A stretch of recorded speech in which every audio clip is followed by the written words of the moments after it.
Thank you. Hello and welcome everybody to the Wednesday, February 2nd meeting of the Utilities Advisory Commission. We'll go ahead and get started. I can see on Zoom we have a quorum, so why don't we take a quick roll call? And I'll just read out the names in the order in which you appear on my screen. Vice Chair Siegel. Present. Commissioner Johnston. Present. Commissioner Bowie. Present. Commissioner Metz. Present. Commissioner Scharf. Present. I'm here as well. It looks like Commissioner Smith is not here. If he joins us later, we'll make sure to make a note of it. And and there's Commissioner Smith. Are you able to unmute and be present? I am present here. Excellent. Sorry, 1 minute late. My apologies. Great. And then we also have joining us our new council liaison, council member Cormac. I am here. Excellent. Okay, so our next item is agenda review and revisions, and we do have an agenda revision, which is at item number 2 of our new business. A member of the public pointed out that it doesn't, I'll read it out. Discussion and update on the communications and community engagement efforts to date and upcoming opportunities planned. It doesn't mention that that's the fiber utility. And so it ended up being awfully broad. And we felt that given that there are some members of the community that really make an effort to follow all the topics having to do with fiber, in the interests of maximizing access by the public, we're going to pull this from today's agenda and do a special meeting that Tabitha is working to get scheduled quickly. So we'll save that discussion for an upcoming special meeting. It'll be sometime between February 8th and February 17th. So noting that, why don't we move to oral communications? And let's see if there are any members of the public who want to address the commission on any topic that is not on today's agenda. Okay, if anyone from the public would like to make public comments, please raise your hand. I see one so far. Mr. Garwin, please unmute your mic. Great. And Mr. Garwin, we usually allow about 3 minutes for public comment. Perfect. Can you hear me okay? Yes, go ahead. So I'd like you, the members of the Utility Advisory Commission, to note, well, anyways, greetings. Thank you for taking time and being here today. So I'd like to say that it's imperative for Palo Alto to implement and incentivize the use of electric vehicle, bi-directional charging, and demand response load shedding to remove fossil fuels from our electricity supply. So whereas traditional utilities might prefer stationary battery storage, because most battery manufacturing is currently focused on EVs, there are battery raw material constraints. EVs sit unused 90+% of the time, and some studies show EV batteries plugged in most of the time to provide grid services actually degrade less than ones charged occasionally on an as-needed basis. EV-based grid storage is the clear choice to decarbonize our electricity supply. As well, recent developments in electrolyte additives, partially funded by Tesla, have yielded lithium-ion batteries with a 4 to 8 times increase in battery cycle life, depending on temperature. This promises an EV battery pack useful for 1 million miles and perhaps a century, which is well over the 20+ years generally required for investing in grid infrastructure for storage applications. In this case, bidirectional chargers, communication systems, city fleet vehicles, and incentives for residents and commuters to plug in their own vehicles. In 2021, the Society of Automotive Engineers updated their combined charging system direct current fast charging protocols to allow bidirectional charging. This was the last piece needed for wide-scale adoption of vehicle-to-grid and demand response EV charging in the US.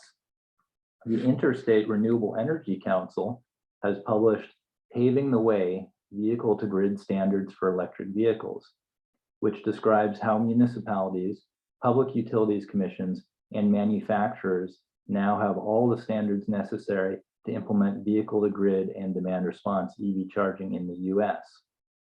I ask that Palo Alto Utilities engage with the Palo Alto City Council and other city departments to immediately review this document and swiftly implement and incentivize vehicle-to-grid charging and demand response load shedding in Palo Alto. Thank you for giving this issue the priority and immediate attention it deserves. And I've also sent that on to the Palo Alto City Council, asking that they might include it in their 2022 priorities for council. All right. I was Thank you, gonna Mr. ask. Garwin. As you may know, we're not allowed to respond or comment on this since it's not agendized, but I do appreciate your speaking up. And I think we're allowed to say, you know, you can always email if there's written information that you'd like to send in the direction of the UAC as well. Are there any other members of the public? If anyone else from the public would like to make a public comment, please raise your hand. No hands are raised. All right. Thank you. Let's move on then to approval of the minutes. Do any commissioners have any proposed revisions to the minutes from our January 5th meeting? Commissioner Johnston. Sorry, I had two typos that I noticed. One on the first page toward the bottom, Commissioner Bowie's name is misspelled. And then on page 4, in the third full paragraph, the first line, it says Lay shared that at the suggested of a, I think that should be suggestion of a member of the public.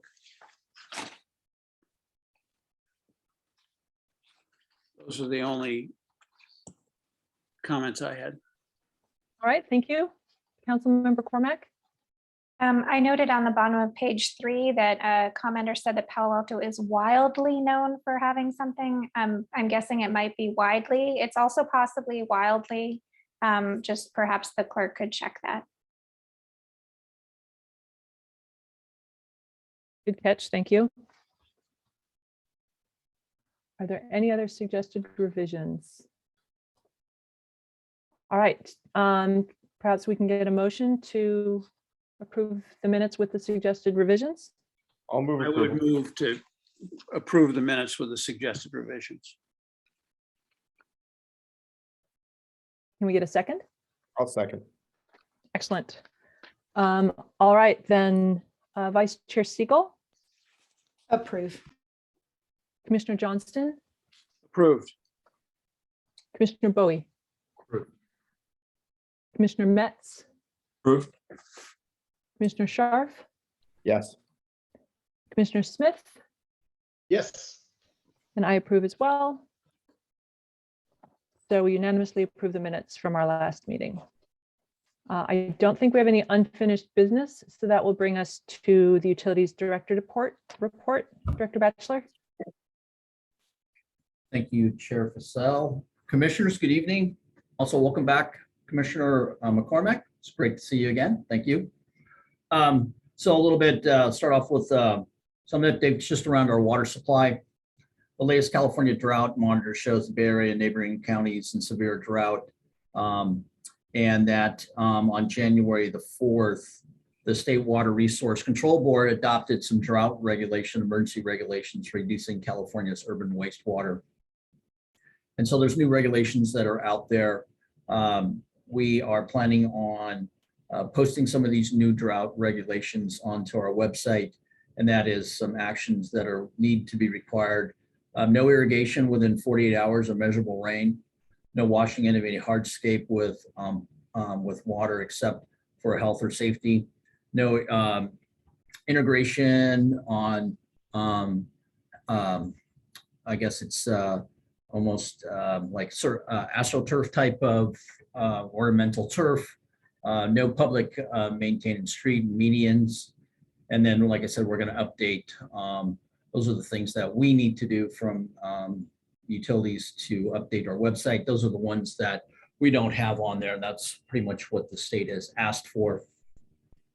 Again, just to go along with the water supply issue, as everybody knows, we haven't had any participation in some time now, and that hydro is down. Hydro is going to be down for us if we don't get any more rains coming. Doesn't look like for near future, at least, unfortunately, and that we are going to see a projected around 310 gigawatts this year, which is about 38% of our total load, which is about 35% of what we really need. Last night, we went to the finance group to talk about our preliminary rates. And it was the same preliminary report that we shared with you all back in December. The one item that was different from when we talked about was that we believe at this point that we need to, we asked the commission or the council last night, finance, to be able to go to council and recommend to turn on the hydro adjuster. And the reason for that is that to do it sooner than later. As we looked at our rates, we kept the rates the same as we had been talking about, which was a 5% increase on our electric rates. But we are going to dip the reserves almost down to the minimum lines. And by turning on this adjuster, it gives us some advantage of collecting up some money up front. But if hydro comes back strong, then we can turn the adjuster off. And it doesn't have to have the increase of the rates being up in the 8s and 9s where we probably need to be if we didn't do this. So we are going to go to council, seek approval for this, and then be able to do this. If we do it now, and we're thinking that we're probably going to try to get onto the March timeline to the council, so that by the time that June comes around, there will be some additional revenues that will come in of about $4.5 million.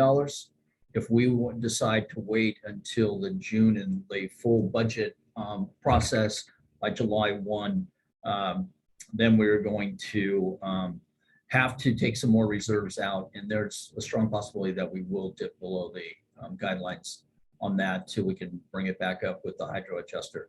So hopefully we won't have to deal with this. Hopefully we will find rain in the future here shortly. And at that point, again, if we can turn it off, it's just an adder. And I stressed to the finance committee last night that we didn't really want to raise those rates, because once we raise those rates, then it's really going to be that we would have to reduce them then back down into the 5 range.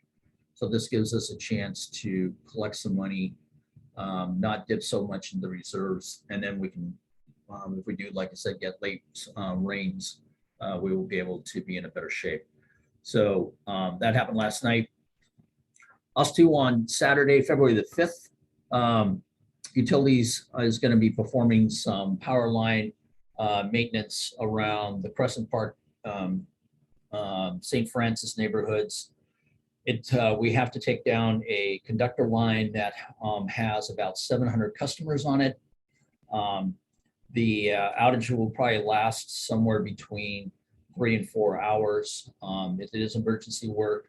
What we found was, as we were going through doing our normal inspections of the overhead line, this is an overhead line that weaves through trees, and it looks like during some type of winter winds, the tree had bumped against this, what we call open wire. There's no insulation around this wire. It's just bare wire that's as a conductor.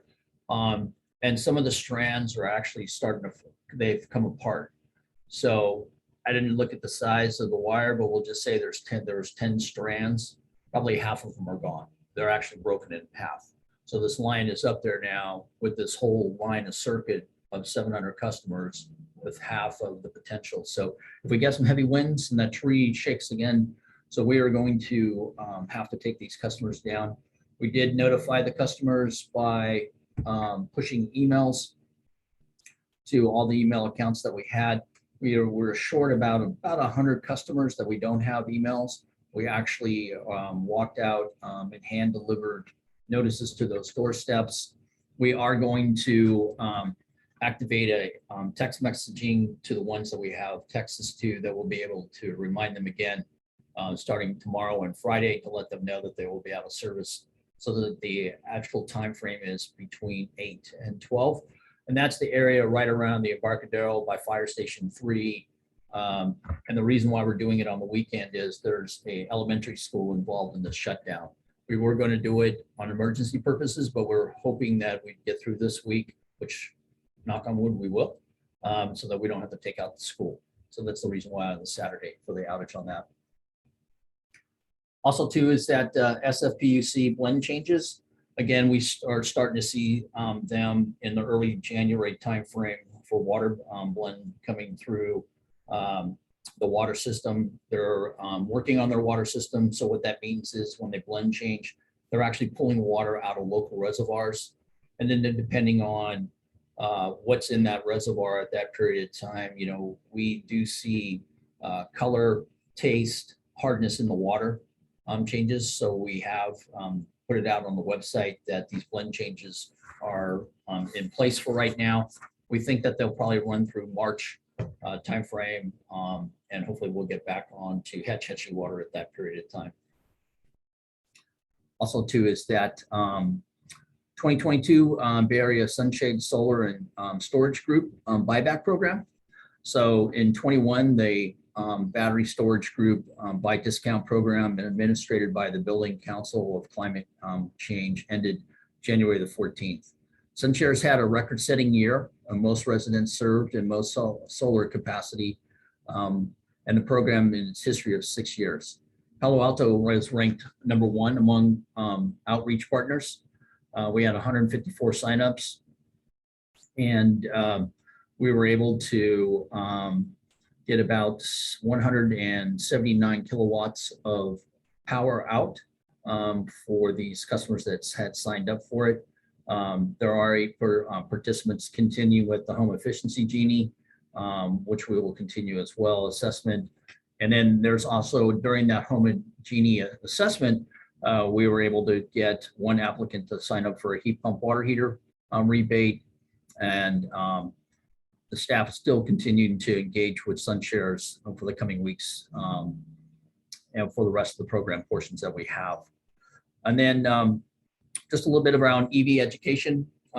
We've launched the first series of EV education outreach events for 22. On Thursday, January the 27th, our partner Acteria hosted a class on new EV models and insights tips for EV buyers. There was a definitely big appetite for these classes. We saw 250 registers for the class. And the good news is that we have plans to host 24 more online and hopefully in-person events throughout this year. We're also going to include the city's first e-bike workshop series, EV 101. And then also some, hopefully we'll be able to do some expos showing some newer cars during this period of time. And of course, there's some, you know, this all depends on what we do with the COVID.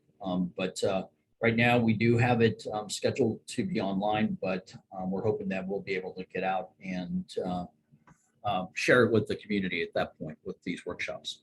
And with that, that concludes my report. Thank you very much. Can I ask just a couple of follow-up questions on some of the things that you mentioned? Sure. You started by talking about the additional drought regulations that are going to be added to the webpage. So those aren't the only restrictions. Those are just the ones that Palo Alto didn't already have That's correct. in Yes. place. Okay. Yes, we already had some restrictions already in place. And then when they went through the state resource board, they added these extra additional ones that we didn't already have. Gotcha. I just wanted to make sure I understood that correctly. And then also the hydro rate adjuster, does that become effective immediately after the council, if they vote to adopt the hydro rate adjuster? We'll have to make some changes internally, but it's about a 2-week time frame. So it'll start Okay. pretty quickly after we go to council. Okay, and there's some sort of communication out to customers, I assume as well, that it's, yeah. Yes. And then my only other question was the power outage in the St. Francis neighborhood. The school, I assume, has also been notified. And they know that like there's some chance that if conditions warrant, that it could become an unscheduled Yes. multi-hour power interruption. Yes. Same with, we have the library right there as well. We have a Yeah, Lincoln okay. library right there. I've had conversations with the fire chief. I mean, the fire station is backed up on generation, but the key people have been notified that if there was an emergency, it will turn into an outage. Unfortunately, it'll affect all Right. 700 customers. Yes. Yep, that's great. Thank you. Okay, I don't see any other commissioners wanting to ask questions, so we can move on. I have I'm only one more thing to add, please. Oh, Is yeah, that go ahead. I want to apologize to all of you for this changing of this item number 2 on the agenda tonight. We strive to make sure that we put the right things on our agendas, and we did miss this for some reason. I don't know how we did. I think that we just get so close, understanding that this was going to be the fiber task. And as Chair Fassel pointed out, there were community members that caught it and thought that since it's such a big, important topic that the UAC works on, that we thought that may be the best thing. But I do apologize to all of you that we'll have to spend another day, another hour or so in the coming weeks. The main reason for that is that we have workshops coming up on the 24th of February. And that's the big rush why we need to have another meeting, is that we were going to go over a schedule tonight about having stakeholder workshop meetings. And there's a couple set ones on the 24th and one I believe was on the 28th. So the reason to have another meeting before that period of time. So again, I apologize for the inconvenience it's going to cause all of you.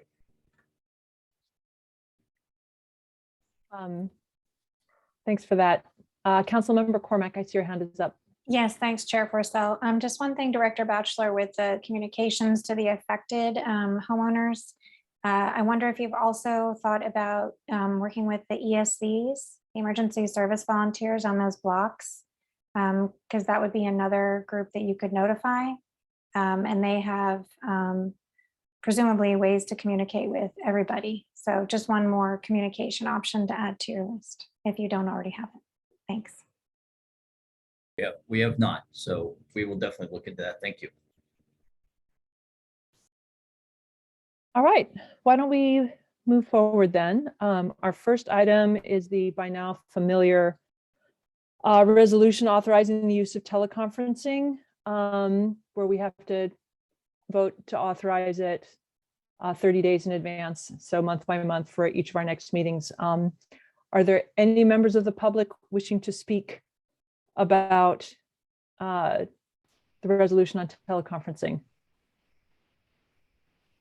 Mr. Garwin, I see you have your hand raised. I just want to check which item you want to speak about.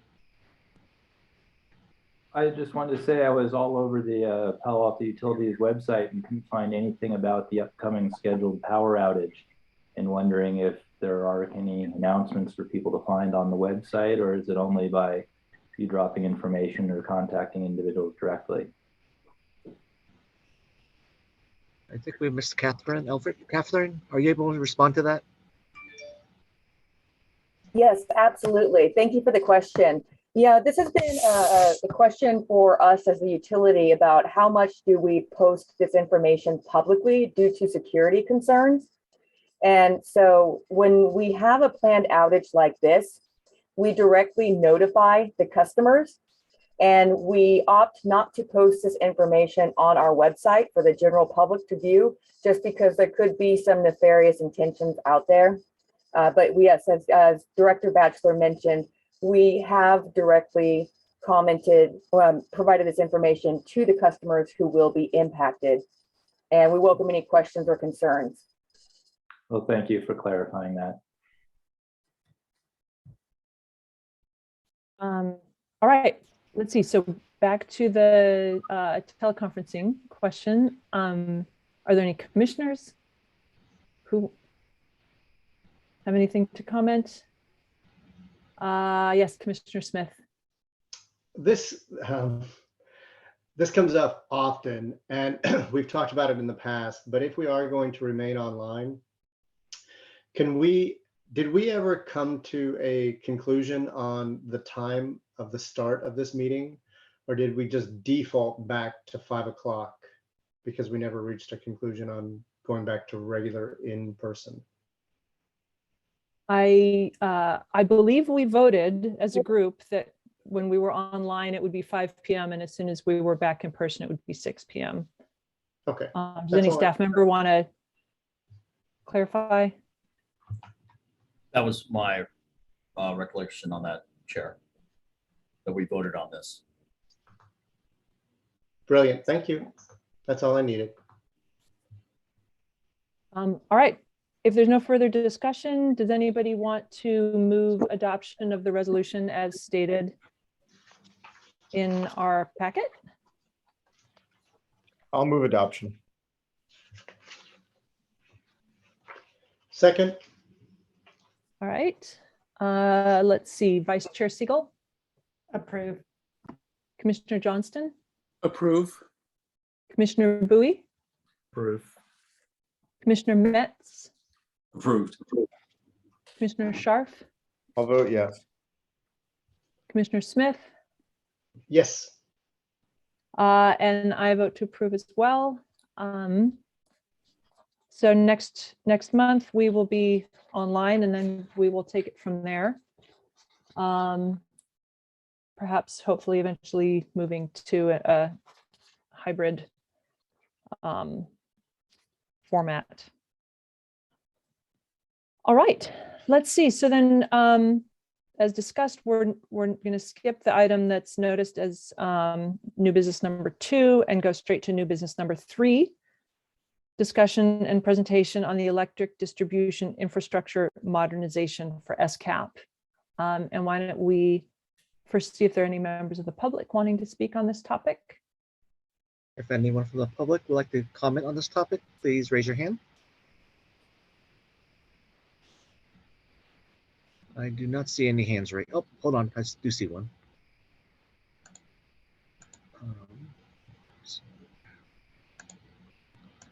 Mr. Garwin, go ahead. Great. Fortuitous circumstances is brought up. So I was looking through the presentation and it talks about distributed generation. And I was talking with someone earlier today saying, well, if you want distributed generation and you want to balance neighborhoods and whatnot, either smart metering or sensors along the lines, giving the utility information about the current flow is really important for keeping every transformer and every transmission line or distribution line within its capacity, yet still picking up unpredictable inputs such as bidirectional EV charging or solar inputs. So I'm glad to see that this is being addressed in the modernization.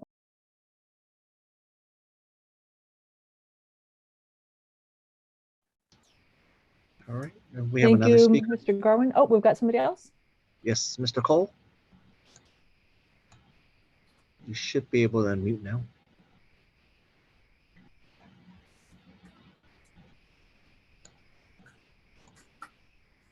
Sorry about that, Mr. Cole. You should be set. Yes, and also in reading through the report, I appreciate Mr. Garwin's comments both earlier and on this topic.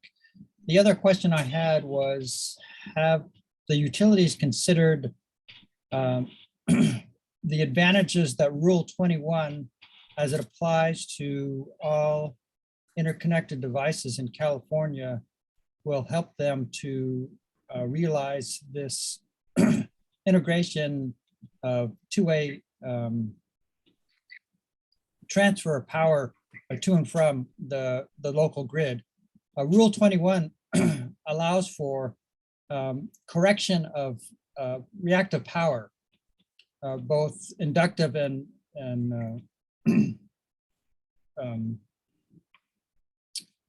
on the other side too of reactive power, such that this may go a long way in terms of solving your problems without as much modification of the existing grid to realize what you're trying to achieve here. So appreciate any comments from the director on this. Thank you. Thank you, Mr. Cole. All right, why don't we go into, is there a staff member that's going to present? Yeah, so this is Tom Marshall, I'm Assistant Director of Utilities. And welcome, glad to be here tonight, Commissioners, to present this topic to us. This is topic to you. This is an important issue that's coming to you that we need to address concerning the grid. The grid we have today and mainly the distribution system was built in the 50s, 60s, and 70s, and it was designed for the loads and the way the grid operated at that time. We're now in a different time today. We have issues, electrification, we have solar penetration, we could have distributed generation, and we have electric vehicles coming into the grid as well. And all these things coming into the grid cause a variety of issues that the current grid does not address. So I'll go ahead and move into the slide presentation right now.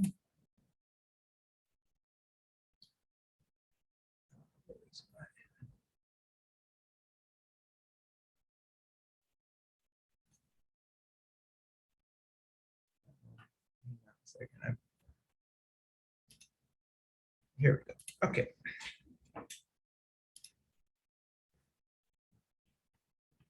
So electric distribution infrastructure and modernization for, we call it for SCAP, is for a variety of other issues as we move into a more modern grid. A lot of times they call it a smart grid. We're all sort of talking about the same thing. Smart grid's sort of a general term that's out there, but it means a number of things. So talking about the existing infrastructure we have, it's reaching the end of its useful life. As I mentioned before, is built in the 50s, 60s, and 70s. Most of it's now getting to be 50, 60 years old, and a lot of it needs to be rebuilt. And in the current grid that we have out there, we do not have sufficient capacity in our local secondary system to handle the EV charging that's going to be occurring out there as people install EV chargers, especially the level 2 EV chargers, which require a fairly high level of charging current. We mentioned before, the system was designed for one-way power flow. And as we sit today, there's limits to how much rooftop solar, battery storage, and other local generation that can come onto the system. So what we were looking at is how do we modernize this grid to able to enable all these new electrification, generation, and other things that come onto the grid. So one of the things we need to figure out how to allow for is two-way power flow. And as the speakers have talked about, there's a variety of technologies out there coming on that may allow two-way power flow. This new systems needs to meet whatever capacity is required. Plus, we have to be able to do regulate the voltage on the system so people get proper voltage, don't see a lot of flicker occurring, and they don't have a lot of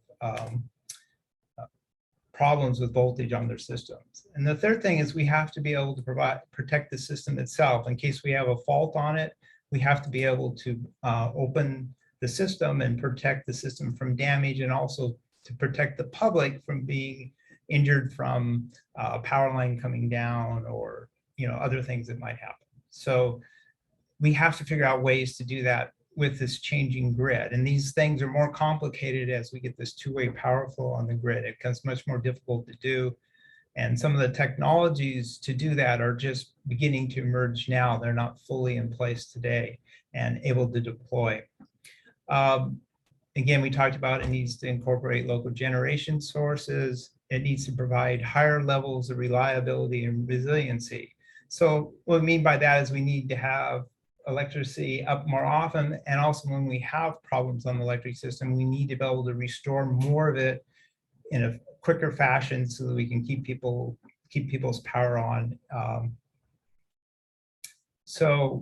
And then the third thing is we have to look at how the grid is going to be funded. And right now we're on basically an energy consumption model. When we go to these other grid uses, we're going to need to find another way to charge customers for and to return our costs for building the grid out. So we're proposing, there's two ways really to move forward on this. And we're being pressed very hard on the issue around electrification and putting new devices out there, such as heat pumps and other things. I mean, I can tell you currently the grid as it is today cannot handle everybody putting in a heat pump out there, or maybe you're not even half the people putting in a heat pump out there. And there's places even today where we can't even take one more heat pump without having to rebuild a portion of the system, or we can't even have one EV charger go on. We're already maxed out on capacity. Sorry, can I interrupt with a quick question? Sure. How big of a power draw is a typical heat pump?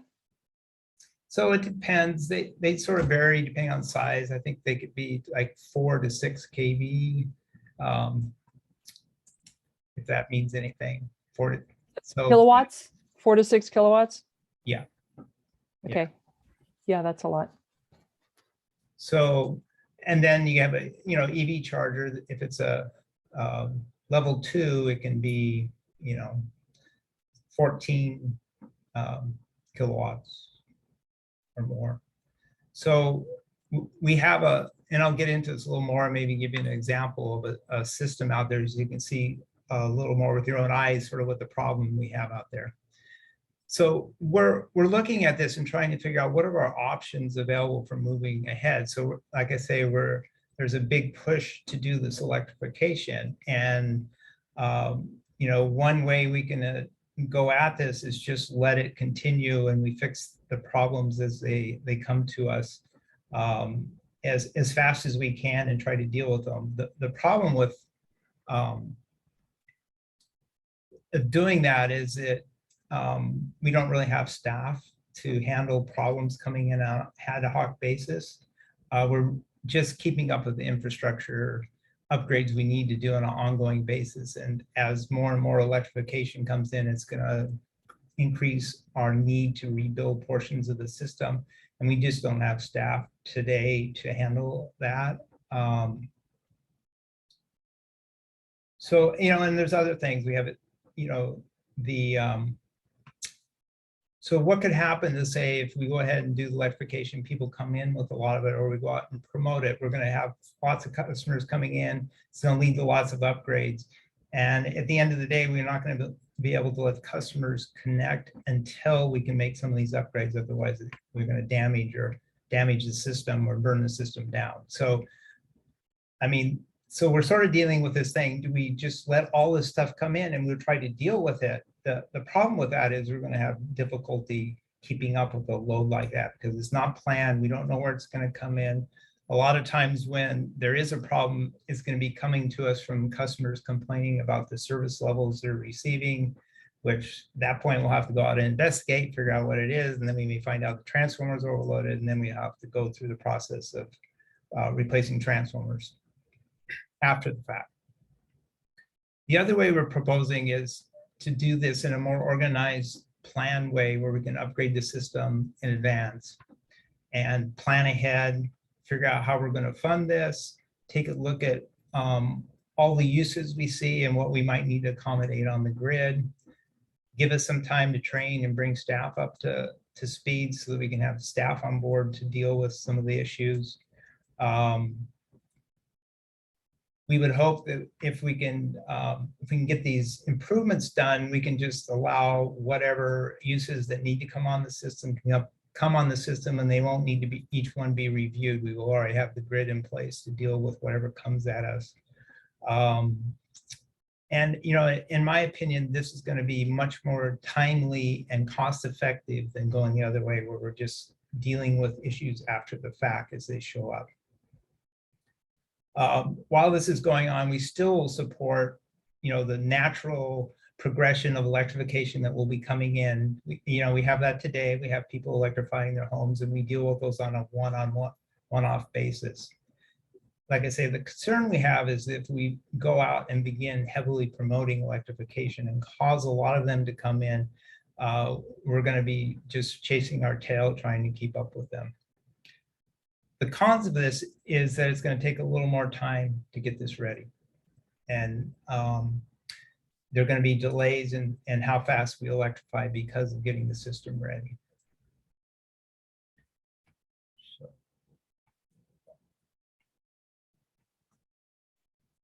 So we thought of a process we would go through to look at how we would modernize the system.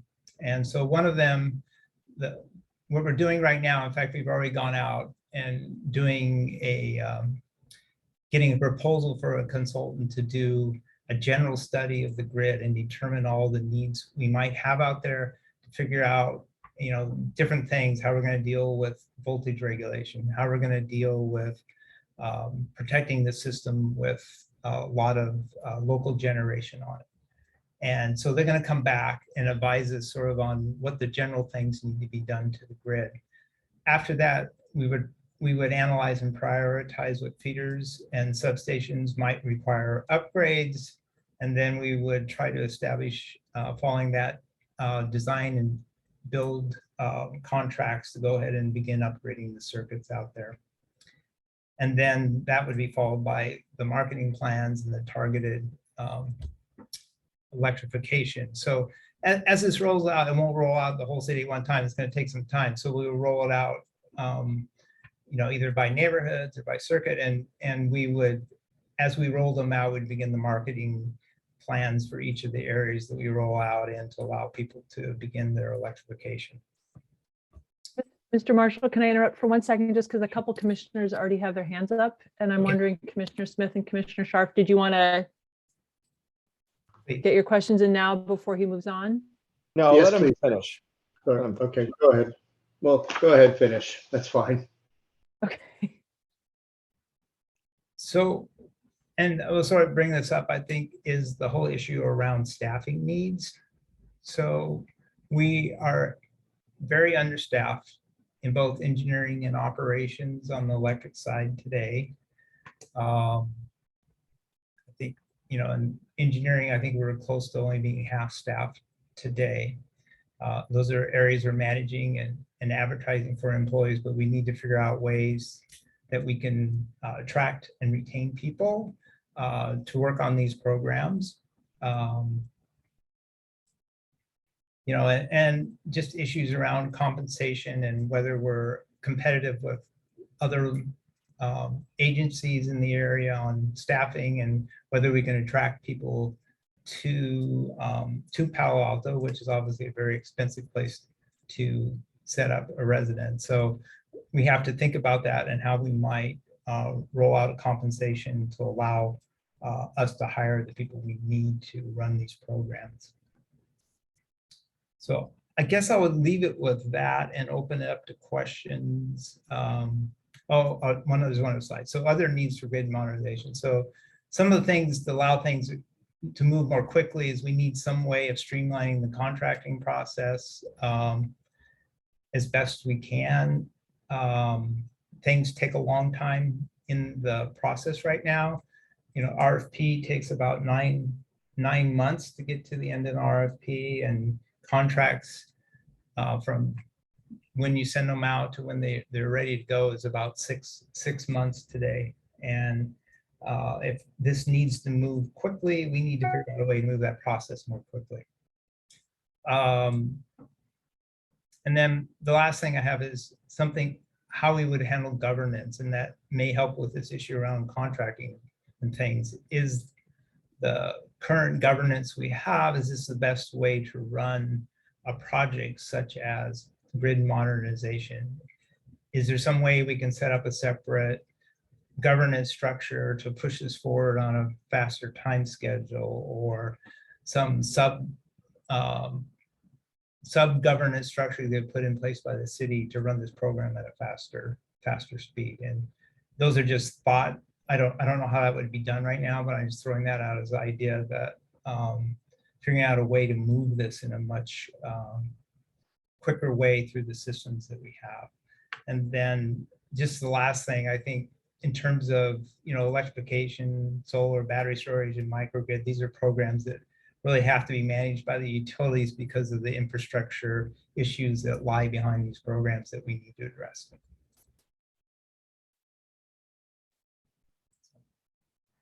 And that's it. Hey, that's a great start. There's a lot to unpack there. I'll let Commissioner Smith go first.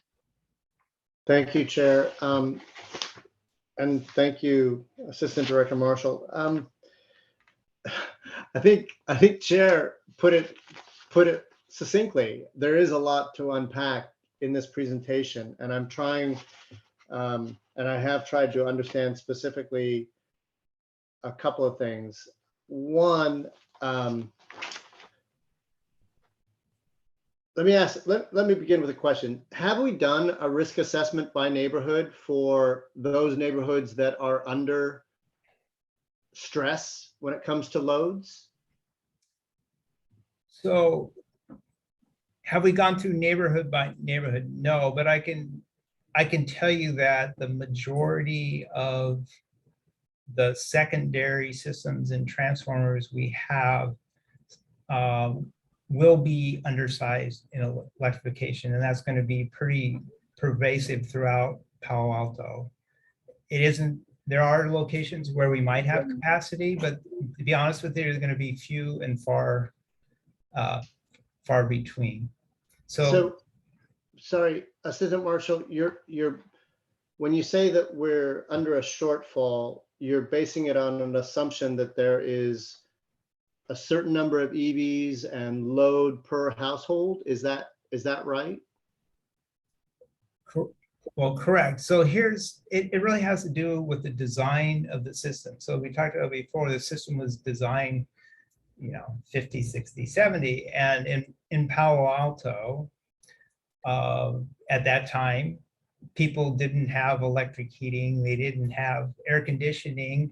They had gas to do the heating. They had gas to do the water heater. So now, and because of that, the system was designed to cover the load that we have. And so the result of that is we assumed the system was designed for about 2 kVA or 2 kilowatts per home. So, wow. So, and again, I can provide an example. I'll have an example I can show you later, but I can show you, like, if for an example, there's a 37 kVA transformer on a pole, and there are 15 homes connected to a 37 kVA transformer. So, and that's very typical throughout Palo Alto. And so this is a particularly difficult problem in Palo Alto because of also the climate we're in. So we don't have a climate where people really use a lot of air conditioning. It doesn't get that cold either. So people we're not using a lot of energy for these things. And if they were using the gas. So when they shift from the gas to the electric system, all that load ends up on the electric system. And it was not built to take it. Noted. Okay. So if we haven't done a risk assessment by neighborhood, the risk assessment that we've done so far is based upon the way the system was designed historically. Is that roughly correct? Well, we also have data. I have data on all the transformers, and we know how many homes are connected to each transformer. So we could make a determination as to how many transformers are, quite frankly, overloaded at this point. Yes. Okay. I mean, yeah. If we has the utility department taken an opportunity to do any, or resource planning done any financial modeling with respect to what are the costs necessary to improve, even incrementally, the system? Or would that be something that you would look to a third party to engage with to do on our behalf? So that's the process we're engaged in right now, to do the first assessment, and the second assessment will be what the costs will look like, depending on what scenarios we lay out and choose as the path forward. Okay. So, okay. So this first step to your statement right then is to prepare the general study. Is that correct? Correct. And is it a general study that we want, or is it actually a more specific study that we want? There's going to both need to be done. So one of them, we have to go out and assess all the technologies that are out there that may assist us and may reduce the need to do the amount of system upgrades that we're going to need to do. So, and on top of that, there's some technical issues that need to be solved. And we need somebody to go out and take a look at what technologies are in development out there that we would need to implement going forward. So that's the kind of study they do. They're going to look at all the different things out there that we could do, make some recommendations on how we would move forward based on how our system is put together as opposed to somebody else's. And then when we're through with that, we're going to then look at system, each circuit, I would say, and go through each of those circuits to figure out what the upgrades would look like and what the cost would be to do those upgrades. From that first study, we can get a general idea of what the cost would be, but we're going to need to do a more detailed analysis, and that would come after that first general study. Does our work with metering or individual metering like the AMI, does it in any way inhibit your ability to do that assessment, or does it actually help? So it would be much easier to do the assessment if we had AMI implemented. Much easier, simply because we would know the use by household. Correct. Okay. And time of use. I mean, we know the use, how much energy they use. We just know how much energy they used in the month. So what we really need is the time. By hour, by day. Yeah, correct. It sounds to me, and I guess I'm asking for a general opinion, but it's tending to, this is putting our SCOP goals in complete jeopardy. Is that correct? I would say if you really going to electrify every single home in Palo Alto, you're going to have to upgrade the grid. There's no way that you're going to do it without upgrading the grid. The question is, when would you absolutely have to do that? And that's really dependent on how fast electrification rolls out. I think the thing that sped this whole process up and brought it more as an issue is when the time frame starts getting compressed. We go, now it's 8 years, we want it done. So that's a pretty tall order based on the needs on the infrastructure out there. Whether that's even possible, I don't know. So that's part of the discussion a little bit, is about how fast we can go. No, I would agree 100%. And that actually turns to the next line of questioning. And I apologize for monopolizing the questions, but let's talk about recruiting, because recruiting has been something that has come up repeatedly with respect to the utilities department. We do monitor it regularly, not specifically for design work associated with improving our existing. This is, quite frankly, I think this would be a new recruiting effort. But in addition to that, I mean, to my knowledge, this is the first time I've heard that we have an issue that we're not competitive from a salary bracket and compensation perspective. That was not previously highlighted. I take it that has been your experience. Is that? Absolutely. It's very difficult to attract people to come to work in Palo Alto because the salary levels and the cost of living in this area. There's no question that's an issue. So, we're attracting, we're really only getting, if we get somebody, they're typically here already. working somewhere, we're not going to attract somebody from, somewhere else in the country to come out here and live in Palo Alto. When they find the cost of living, they're not going to come to it. So, it's just, and we're not the only ones with this problem. I think anywhere in city of Palo Alto, I mean, we're seeing same issues of attracting people here. It's even more difficult in things like electrical engineers because there's with the power that are focused in the power area, because there's a huge demand. I mean, just PG in itself, with all the work that they're doing on undergrounding their forest areas, that's a huge demand on engineering talent.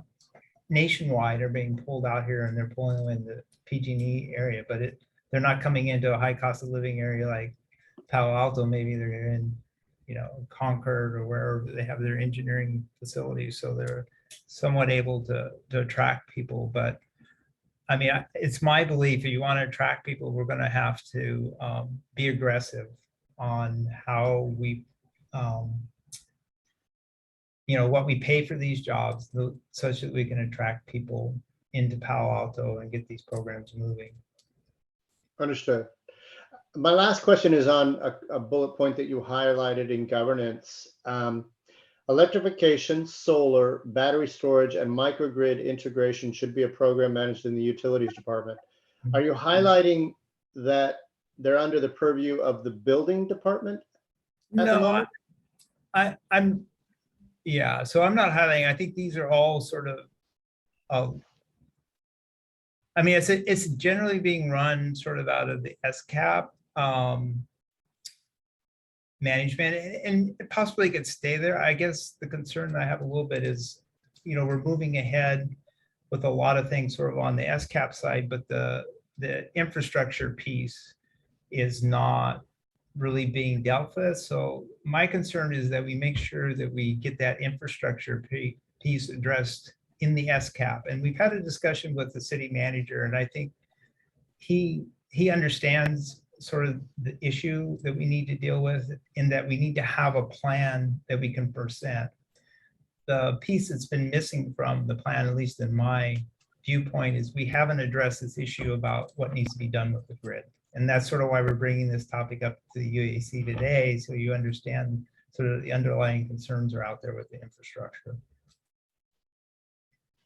Thank you. I appreciate the presentation. Thank you, All Chair. right, let's move on to Commissioner Scharf. Thanks. So I actually also thought this was one of the more interesting presentations with lots to unpack. So I guess I was a little confused on option 1 and option 2. So option 1 didn't really seem like an option. I mean, I guess I was confused as to how, I mean, it's got a list of cons. So, but the only pro is that we promote doing this, but we don't have the ability to do it if people then sign up to do it. That was sort of how I read. Is that? I mean, I don't think it's an unfair characterization. I mean, I do think you could proceed that way, though. I mean, you can make the choice just to proceed ahead. Obviously, I guess the point that we're trying to make, if you do, there's going to be consequences down the road. You might make it a couple of years without any major issues, but at some point you're going to have to deal with these underlying infrastructure issues. And now you could do that on a case-by-case basis, and possibly you could staff up in a few years to get enough staff on hand or have enough contractors on hand to deal with it. Whether that's a good way to do it, I mean, I guess in my opinion, it may not be the best way. I mean, it's sort of how they've managed the overall transmission grid in California a little bit. It's like, we go promote and then we run around and try to figure out how to get the grid in place to serve it. So it's not that you couldn't do it. It just may not be the most effective or cost. I don't know, it seemed like a really bad approach to me. I'll just say it. Yeah. I mean, it didn't seem to make any sense that we would actually do it that way. I mean, that made no sense. So I assume the purpose of this was to point out that what we need to do is option 2, and that we need to upgrade the system in advance.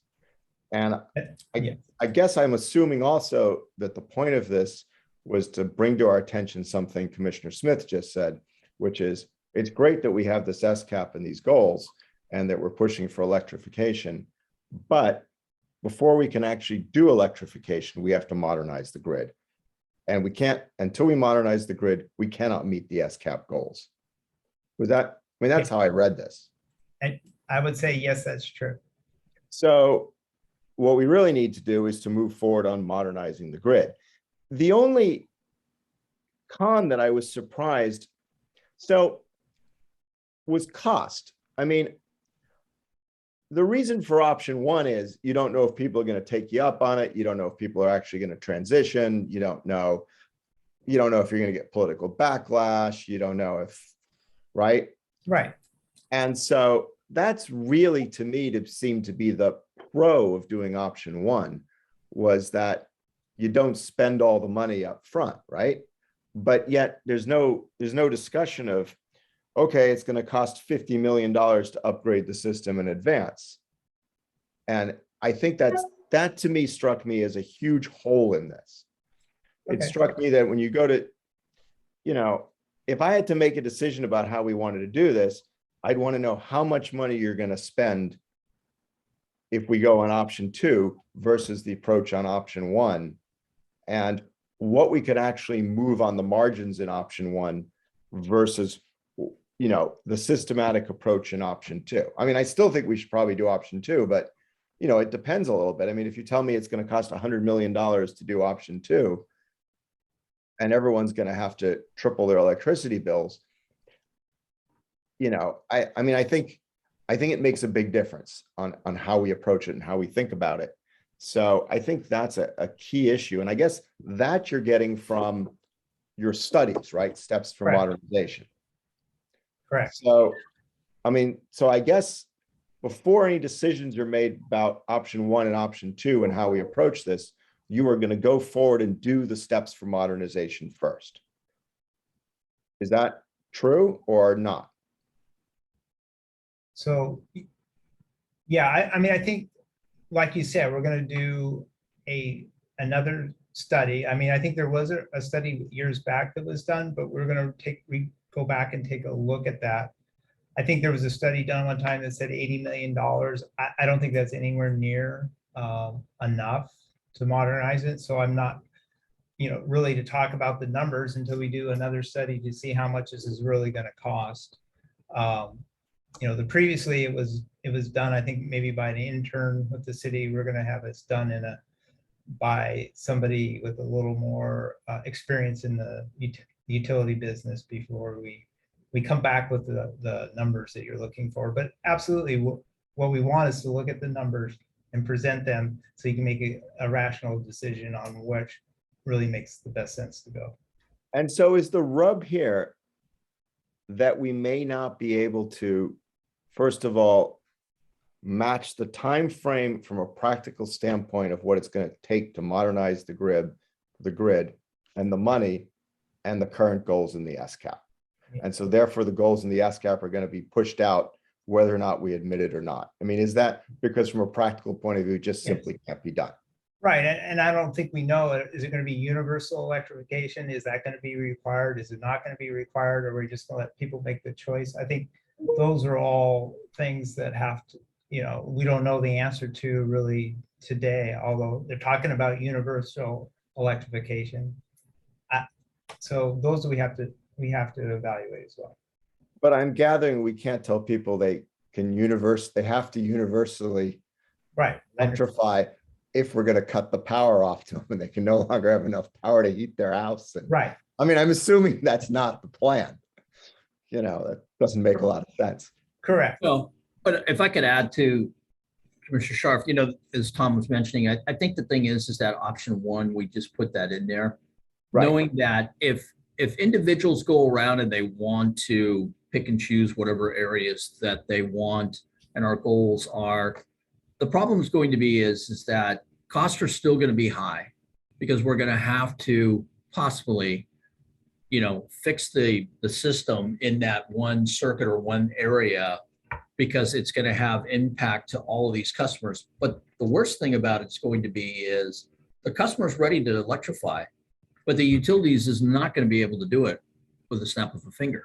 So if you look at number 2, we're going to do a systematic looking at the system portion of it to see what areas, maybe there's some areas out there, as Tom mentioned earlier, that might be okay. Well, that's where we're going to want to market to.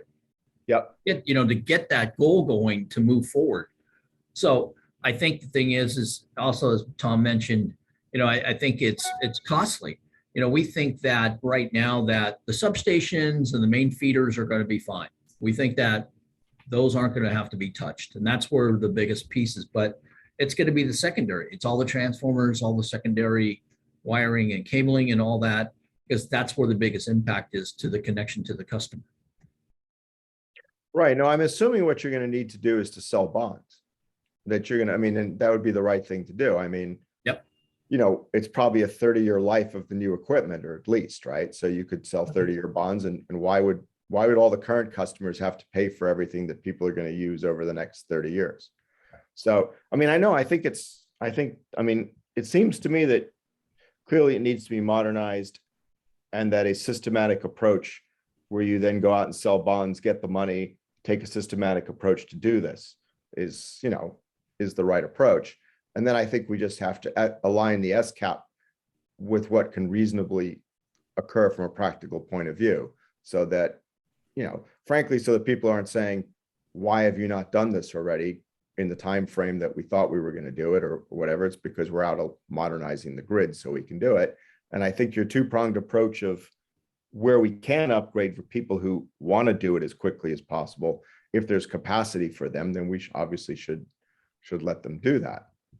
I do think there's some issue about somebody in the neighborhood taking all the capacity if other people want to like charge their car, or that kind of stuff. So I do think we need to make sure that one person or two people, that all the capacity isn't used up, that everyone can get an electric vehicle if they want to in their neighborhood, that kind of thing.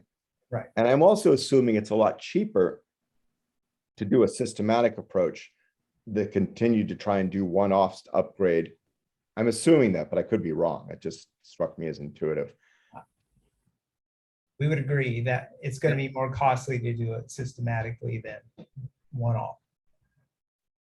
More costly to do it one-off than systematically, right? Right. Yeah. And then I guess I was really confused, frankly, by where was it? The governance piece, to be honest. I get the streamlining of the contracting. I think that's mostly a legal issue, isn't it? How you award contracts, isn't that mostly state law? And then obviously we have some procedures and stuff, which I assume is easier to amend and change. So it's the intersection of that to get a streamlining process. It's our internal procedures, right? Correct. So, yeah, there's not a lot in state law actually that sets timelines. It's mainly internal processes that leads to the timed process. So you're basically saying that, and those internal processes, they sit by the city council, or they're probably just set by the city manager for most of them, right? Correct. So, so this is really directed at Ed. Hey, Ed, guess what we're doing? I'm not doing that. No. So the governance piece, I guess I was unclear on what you mean by that, in that, isn't it just basically your internal, are we just talking about changing your internal procedures? What do you mean setting up a separate governance structure? It made no sense to me. And that's me on me. Okay, so I guess the thought is, and again, I don't even know what legally you could do. So for instance, for San Francisco Creek, they created a separate agency just to deal with that issue, and the city's participating in some way, but there's another agency running that project. Another example I throw out a lot of times on Caltrans projects, they create a separate agency to run the upgrade project that's not going directly through Caltrans. They're creating a sub-agency that's doing that and sort of has that as its priority, and they have an alignment between the goals and the focus on getting this done, and it's not being diluted by all the other issues that you might have at Caltrans or other issues you might have in the city itself, where you're competing for resources to get something done. You know, I think if you want this to move quickly, you have to set the resources aside and dedicate them to getting this done. Right, but why would that be different than the city council running it? I mean, in the JPA and the Creek, it makes sense, obviously, because there's several agencies involved. You know, there's Menlo Park, there's the Water District, right? I mean, it's an interagency thing. I mean, there are a lot of cities that have a separate, here we go, I'll push for power for our UAC. There are a lot of cities like Alameda, which have the equivalent of a UAC, it's just not advisory. They actually make the decisions. So, you know, I think all of us would be quite happy to spearhead this and run this as a separate project, right? But I mean, I think that's you know, because we could provide the focus and time to do it, right? Right. I mean, is that what you're really suggesting? Well, I'm not being that direct, but I certainly, that's an option, would be to have that focus on a utility standpoint to make sure this gets done, for sure. And there are a lot of utilities, you know, I think Alameda is the big one that runs it that way. Isn't that right, Dean? I think That is correct, yes.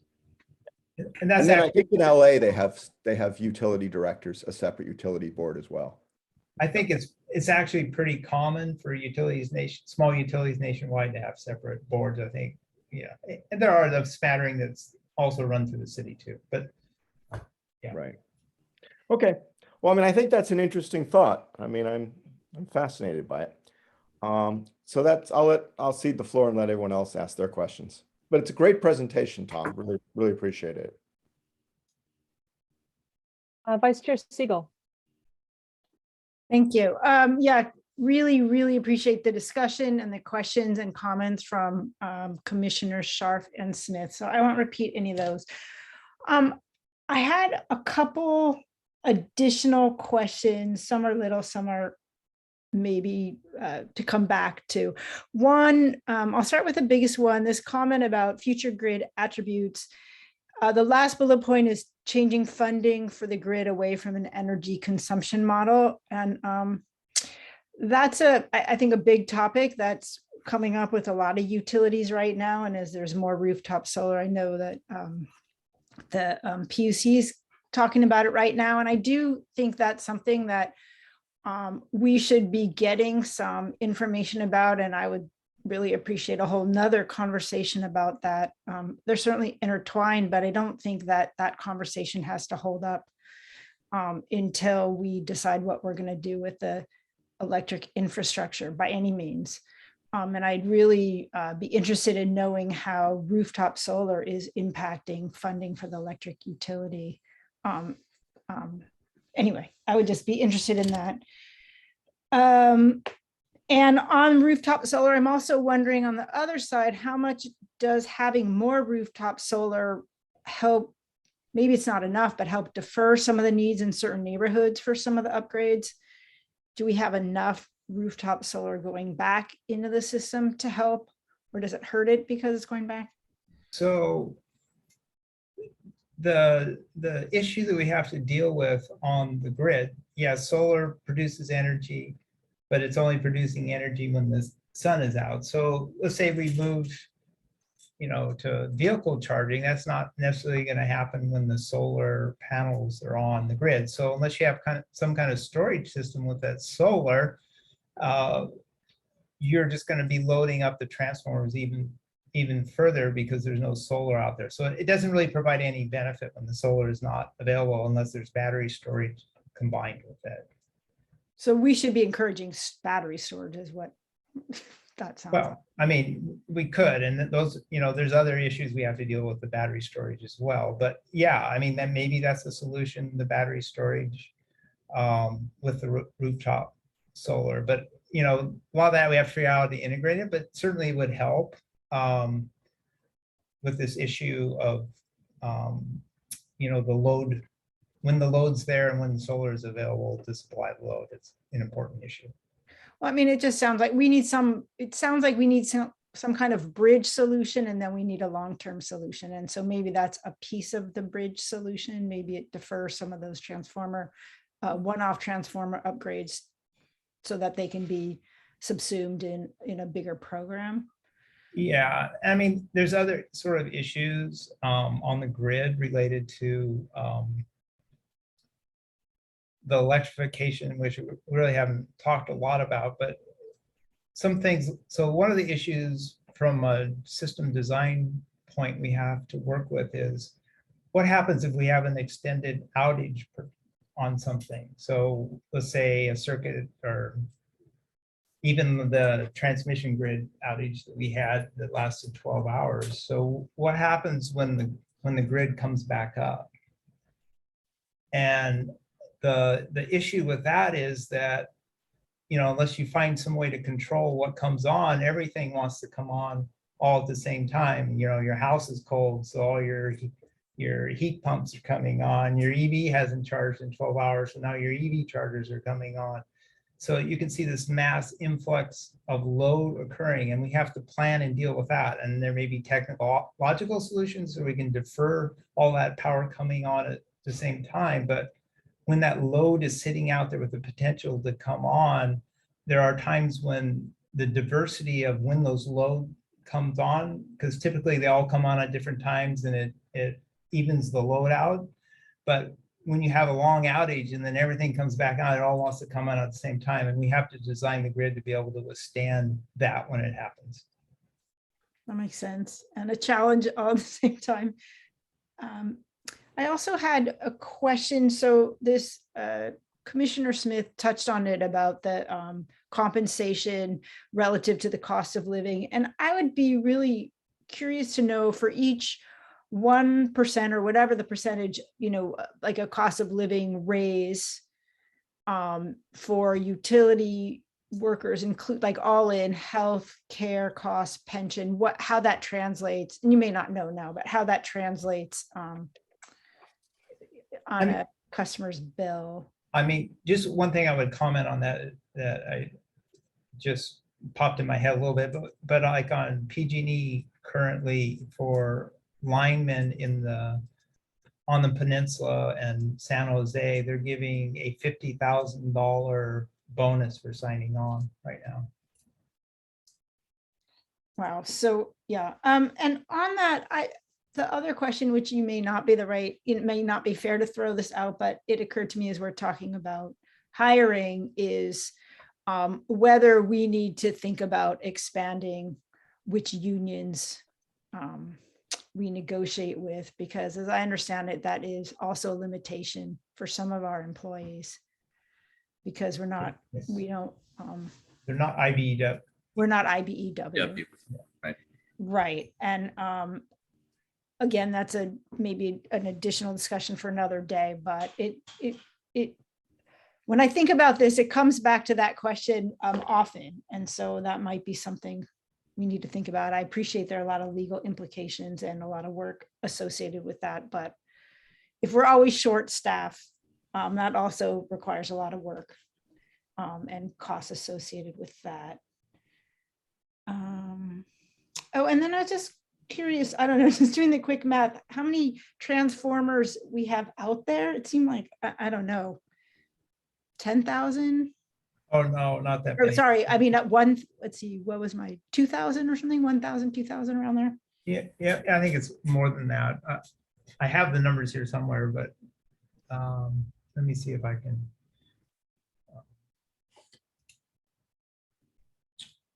Get that to come up. Thomas, 3,000. Oh, 3,000. Okay. I was going to try to pull up. I just have an example of the transformer data we pulled. So let me pull that up and I'll share this.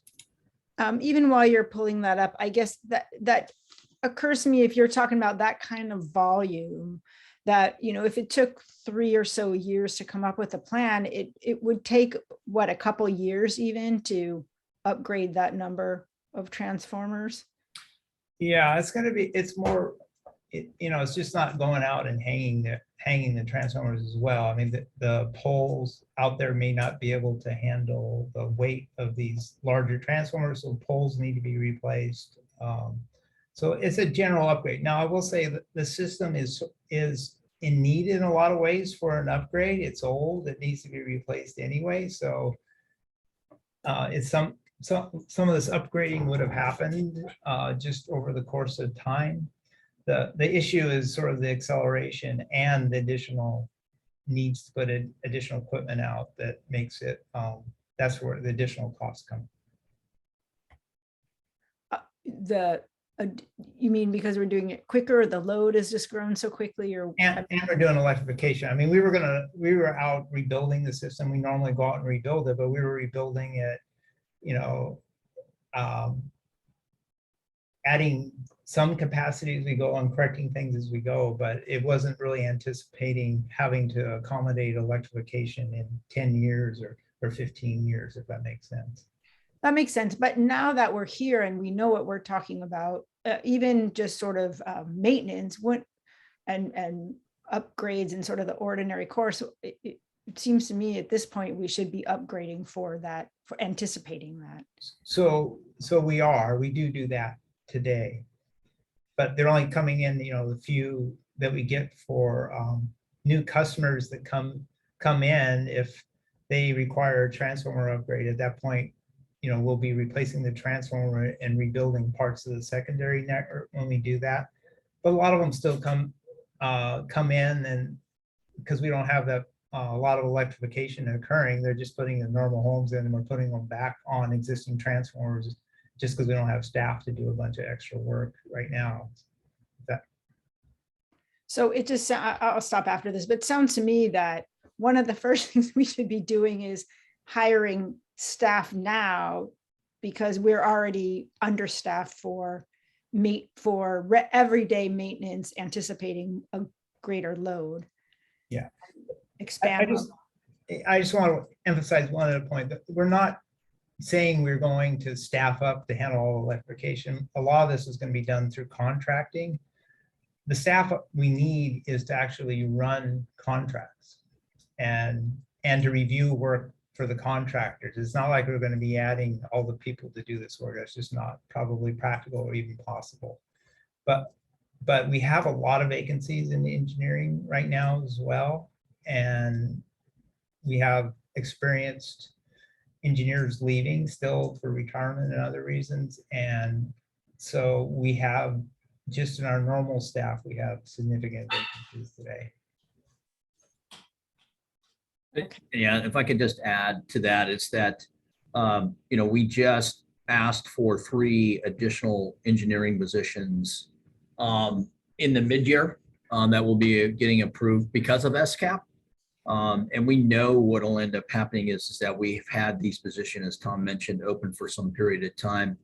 And we know that we're going to have to train these individuals. We just did a job fair with St. Louis Obispo, where we actually went down. They had a job fair. There's 2 colleges in California that have power degrees, and that is Sac State and St. Louis Obispo. So we went down there. There were 2 individuals that were interested in Palo Alto. So hopefully once they graduate, they'll come our way. We will start them off at an associate style and then gradually move them all the way up to project engineers, which will take some time. But it's the same thing as Tom mentioned too, is that, we just hired 3 more apprentices. They're into their apprenticeship for 6 to 8 months now, but they got a 4-year deal that they have to go through.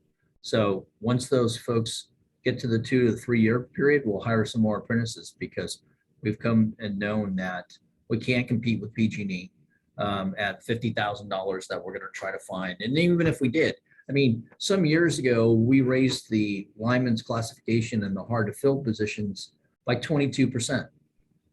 One time, 22%. And it didn't get us anybody to come here. Nobody even looked at us. And we were at that point, we were just a little bit above Santa Clara. And so now we're down a little bit below Santa Clara, but we're competitive with that. But again, so I think that, as Tom mentioned, it's the cost of living compared to what our living wages are. it's really tough to find people that will come here. I appreciate that. Thank you. Thank you. Commissioner Metz. Hi, Assistant Director Marshall, thank you very much for your presentation. It seems super important. I mean, it seems essential for SCAP to advance to, get this grid modernization done. As I had a few questions, but just sort of general overall comment. In reading this, so I'm very receptive to helping with this, but in trying to think about how to do that and reading this, I kept feeling that we need, more detail about what you need. That, we need you to describe specifically what is the issue in more depth, and what is the plan. Who owns it? What's the plan for addressing it? So I think, since this is an advisory body, and then we may be able to help in getting resources. I had a few specifics, but it seems like in general, the most important things are figuring out, how to do the staffing, and a couple of commissioners have addressed this. Having a roadmap, I understand that you're going to be hiring contractors to be doing, the detailed heavy lifting, but it seems like, mapping out like kind of what's the roadmap for how we're going to go forward. I'm recognizing, looking at the two options, I assume this, as had been discussed, that option one is really a straw man, but I sort of also inferred that there's probably some Goldilocks option a little bit in between, right? We're not going to spend huge amounts of money without, pretty high confidence that people are actually going to take up that capacity, right? So, that there's going to have to be some bit of just in time in terms of how we build stuff. So it seems like what we need right now is, what is the core hires that you need, and what's the plan for getting those folks? What is a long-term roadmap? And especially the one thing I didn't hear much about that this sort of begs for is, what are the links? How do we establish, and what are the links to the SCAP plan, right? Because this feeds back what's technically possible is going to influence what SCAP ultimately does, right? If we don't have the capacity, as you talked about, to power all these heat pumps, then they're not going to, either they're going to be there with and not do anything, they're going to be statues, or we're just not going to install them. So it seems like there needs to be a feedback loop in terms of scheduling and feasibility and costs and all that stuff. And it also suggests, you mentioned storage a couple of times, and it sort of says that, and this is something I know that in past analyses has come out, it doesn't make sense from strict economic standpoint, but it sounds like we're kind of coming around to that maybe it does, right? If we are, given that we already have solar, and I guess we could take what CPUC is proposing and just start taxing solar and discourage people, but that seems counter to our broader sustainability objectives. And if we don't do that, and we do have solar, then it seems like we need to be able to deal with storage. So to me, it seems like getting those, it would be really helpful to me to get to see those three things. What is the staffing plan, and what are the barriers that maybe we can help you remove? Two, what is the high level roadmap, over say the next at least 10 or 15 years, since SCAP is kind of on that kind of schedule. And then, how do the two tie together? I mean, it seems like we collectively would add a lot of value to city council discussions if we could, provide that. And, where necessary, unfortunately, perhaps raise red or yellow flags that, hey, look, this, can't happen, or if you want it to happen, here's what has to happen first. So anyway, that just is my thought, which, I'd like you to comment on. I guess the one specific comment that was asked, but I didn't understand it, was this comment: change funding for the grid away from energy consumption model. I just didn't understand what that means. The way the way we collect, and maybe I should let the rate people jump in, but typically the way we're collecting, well, rates were set up to encourage energy conservation at one point in time. And so the way that they encouraged it was they took all the costs of the grid and they put them into the energy charges, cost per kilowatt hour. Well, there's a lot of fixed charges out there for running the grid, but nobody separates those out and charges the fixed charges separately. And so we have demand charges for commercial customers. Yes. Yes, we do. So that's why I didn't understand that. Yeah. Comment. But not for residential, and we're not on demand. So I mean, one way to move is to create demand charges possibly for residential customers as well. So and I would just say, I mean, solar applications are on the grid, they impact the grid too, and there has to be grid upgrades for, especially if you get a high penetration of solar. But the way the rates are set today, they're not going to be contributing to the grid upgrades because they're not really paying anything in by energy charges. So you have to think about how you're going to collect those later down. Well, there's two possibilities. Right. There's 2 degrees of freedom. One is figure out how you're going to work out the financial math. The other possibility is figure out a way to use the energy in a constructive way, right? What you talked about before, storage would be one example, you know, of how the energy could both be used in a productive way and help us to achieve our sustainability objectives. Yeah. So if I could just jump in here, I think Tom is really helpfully queued up something that we're going to have to talk about a little bit in the electric cost of service study. A few years back, we dealt with this issue of solar and contributions to the grid when we set up our second iteration of net energy metering. So it used to be that we would essentially allow people to use their surplus solar to offset usage at any time of the year. You know, you could use your summer surplus usage to offset usage in the winter.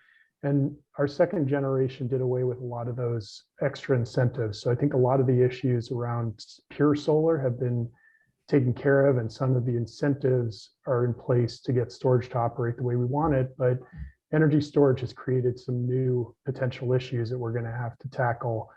And we brought that to you folks in our policy objectives for the electric cost of service study when we talked a little bit about some of the changes we might need to make around microgrids. So I think this is a good intro to something we're going to be talking about later in the year. Okay. So anyway, just to summarize, I would really appreciate seeing, you know, what is the plan for these very short-term issues, namely getting the, you know, just the core individuals and having, you know, kind of roadmap and how this connects to SCAP. I think we could add more value if you guys came with at least a sketch of a plan for how to do those 3 things. Right. So I think I'm in agreement with you. I think today we're just sort of putting the topic out there. We're going to be coming back because one of the things we're tasked to do is come up with a plan that incorporates the SCAP, and it's going to include this part of it that we're talking about today, which is the infrastructure. So I think at that time, we'd be able to come back and give you a chance to do that. Okay, thank you. Yeah. Mr. Johnston? Yeah, thank you very much for the presentation. I think this is really one of the kind of the most important discussions we've had on the UAC for a long time, because I think that for at least for me, it really brought home that we have these aspirational goals in the SCAP, but the practical steps to get there are really complicated and involve a lot of difficult choices. And I mean, I am fully in agreement that the option 1 is a guarantee for a train wreck, kind of probably sooner rather than later, and that we ought to be proceeding with a plan. And I just second the comments that all the commissioners have made and that Commissioner Metz just made, that it would really be useful go forward from here. And when the next step is to kind of see a more detailed roadmap of, what decisions need to be made by the commission, by council, to really move this forward on a timeline that would enable us to make the upgrades in a way that we wouldn't have to ask a lot of people to postpone. One of the things that caught my attention was early on in the discussion, we said, well, we might have to tell people to postpone electrifying their houses, installing EV chargers and whatnot, just because we don't have the capacity. I mean, that's obviously not a situation we'd like to be in. So I'd like us to move this forward, move the discussion forward, get a roadmap of so that we can kind of move it forward, so we're not in a position where we're having to ask people to postpone things, and yet we're still doing things according to a sensible plan. So thank you very much for the discussion.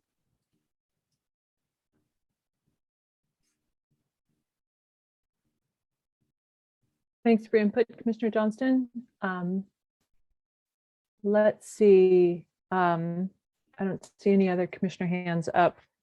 Yeah, I really agree with a lot of the comments and questions that have been raised. This is very timely. Thank you for bringing this to us. I think it puts a lot of things into perspective about various programs that we've been excited about, and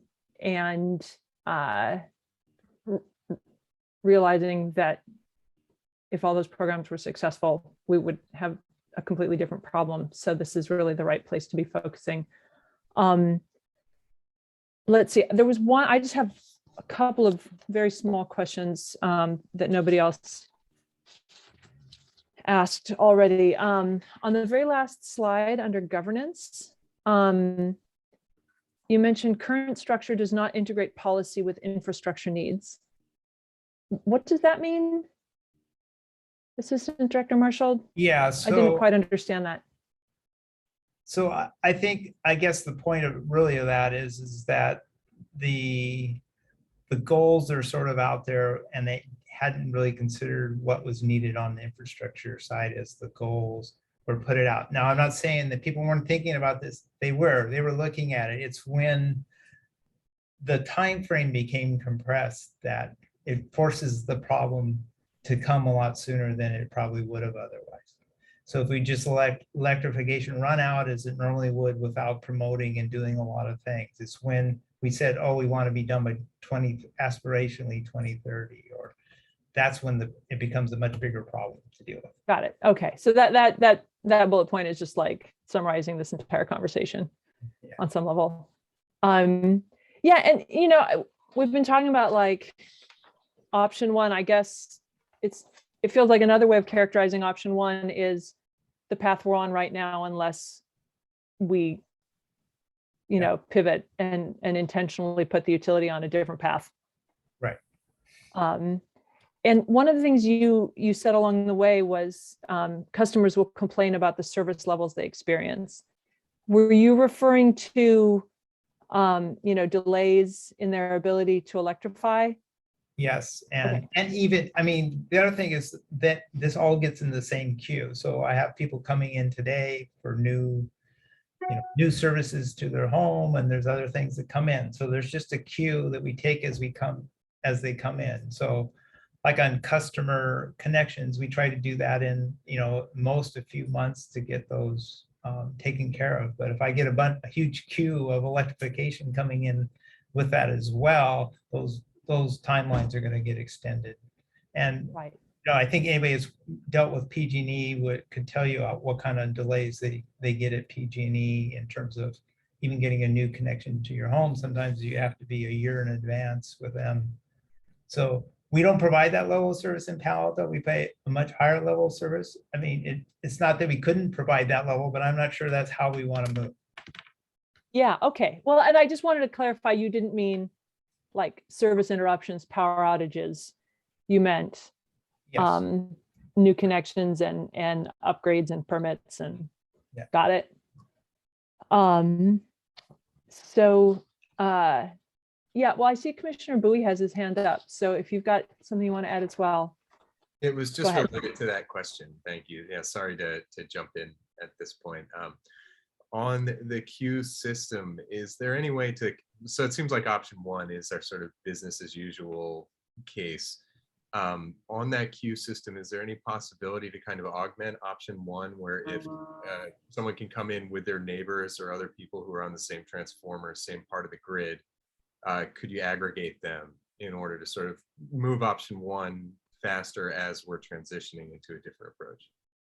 I mean, I definitely think that's an option. And I think we still are looking at programs to figure out how to aggregate people and find demonstration projects. So I think there is a way we could do that. There's still ongoing discussions about that, of how we can move some of these projects forward in the near term. And that would be one way we could do that, is to have an aggregate of people come in so they could do a single upgrade in an area, so we aren't doing onesie twosie upgrades across the city, which is much more excuse me, difficult to accomplish. Yeah, I just sort of piggybacking off of that line of thought, it does feel like, well, I for one certainly am very supportive of preparing a study to scope the problem, to cost out the problem, and it would make a lot of sense, perhaps, if a neighborhood by neighborhood plan emerged that could electrify, then, and perhaps there would be some opportunities to also add fiber and to also underground, sort of do like a whole suite of really fantastic utility infrastructure work in a neighborhood all at once. And the only other thing I guess is just an observation that, nothing is free, and workers aren't, good employees are expensive. And I certainly hope that we find a way to compensate properly to attract and retain the talent we need. And the infrastructure sounds like on some level is kind of needed anyway. But to the extent that we're pushing regular infrastructure upgrades past where they need to be, it's getting to where we are meeting our SCAP goals. I guess it shouldn't come as a surprise that it's not free, and that there are some additional costs associated with that. But I will stop there. Thanks again for the report. And I see Councilmember Cormack has her hand up. So perhaps the last word. Thanks, Chair Forcell. Such an important topic. It feels like the beginning of a discussion that has more details than we've had so far. So one question, then if permissible, may I share my screen? Yeah, that's fine. Okay. So my question would be, Mr. Marshall, when is this particular presentation, when are you thinking of bringing that to the SCAP? So I believe we're working on 2 weeks. Is this for next Thursday? Maybe next Thursday or Thursday after we were talking. Okay, so this is a preview of when we have the discussion of the funding per se. Yeah, and I think the presentation there will be, we didn't get into the backup stuff and the technical stuff about Slightly more where we are, detailed. because I think there's a lot more technical questions coming from the SCAP that we have to deal with. Councilmember, we were talking about having this outside the actual ad hoc meeting first. Okay. And then talk about how to talk about this with the working groups or through an ad hoc sustainability subcommittee public meeting. Okay, I'll just translate that for everybody else. There's the workshop meetings, which are once a month in the Thursday morning, but it's sounding like we might do this separately and then also work with the working group. Okay, great, super helpful. So I'll withhold all my comments until then. And let me just see if I can share my screen here. It looks like I can. And what I just want to show you all is from the Finance Committee meeting on January 18th. And then we reviewed some of this at Council. This is polling data that's related to the business tax. And there's just 2 slides I want to show you. Can I get a nod? Everybody can see my screen? Yes. Yeah, okay. Well, it looks like it's a little off there, but the main thing I want to show you here is the green section for climate change, which is 26%. So 26% of the people polled, so statistically valid, likely voters, don't think climate change is not too serious a problem. So I just share this with you as we're thinking about how are we going to pay for all of this. And then let me see if I'm going to be able to scroll down. Yeah. Packet page 41 just had some information as well. Here were a range of rationales for, again, this was for a business license tax measure that were considered acceptable. And you can see climate change is down at the 68% when you add very acceptable plus somewhat acceptable. So I just wanted to make the connection between the discussion we're having today and how we're going to pay for everything, and just let you know that we have a little bit of recent data on this topic that will, I think, inform all of our discussions going forward. And then I think just the one thing I want to say about option 1, I agree with Commissioner Bowie. It feels like business as usual, and it's really frustrating for everybody, right? It's frustrating for the advocates who want us to get going yesterday, and it's frustrating for our utilities staff who's like, you know, we're not going to be able to handle this load. So I'm hopeful that there is, I hesitate to say a Goldilocks version, but a way for us to do 2 things, which is I'm a big advocate for a pilot. So it's possible we can do a small scale pilot in parallel with the planning. And I think that will enable us to learn a lot more. But I certainly agree with Commissioner Johnston that this is an important discussion. I'm very pleased to be back here for it. Thank you. Thank you very much. With that, unless somebody on staff, for example, I think we've addressed everything. So why don't we consider this topic finished? And why don't we take a short break and then come back for the action item we have on our work plan. So my clock is 6:47. Why don't we take an 8-minute break and be back at 6:55? So see you all back shortly.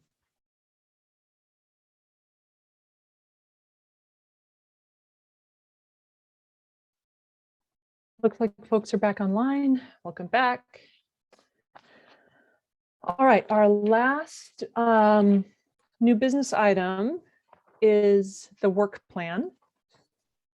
And just so everyone knows where the draft that's in the report came from, Vice Chair Stiegel and I took a look at what we had before and took a pass at editing and reorganizing it and trying to incorporate the topics that we sort of had awareness of coming up, but it certainly is a discussion at this point. So is there a staff presentation for this, Director Batchelor? Or any comments you want to make before we do? Oh, public comment. Let's first see if there are any members of the public wishing to speak about the Utilities Advisory Commission's work plan. If anyone from the public would like to speak on this item, please raise your hand. Okay, Mr. Hood, please unmute your mic. Thank you. Thank you. Is it possible just to make or just ask one question relative to the previous discussion? Or just make a brief comment? I hate to say this, but I don't know. Well, let me. Do we have anybody from staff who can advise on whether that would be a Brown Act violation or something like that? I think the chair can allow it. Okay. Go ahead, Mr. Hood.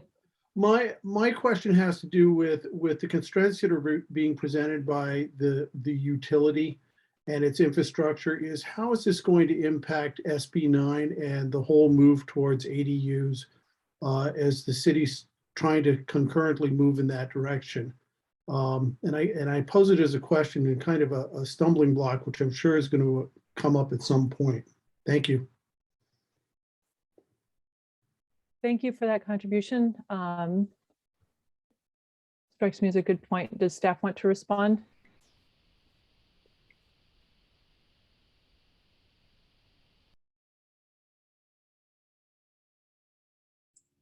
Sorry, Chair. So I don't have an answer for that one. We'll have to, we'll come back and we can put it in the minutes as we craft them for next coming up month.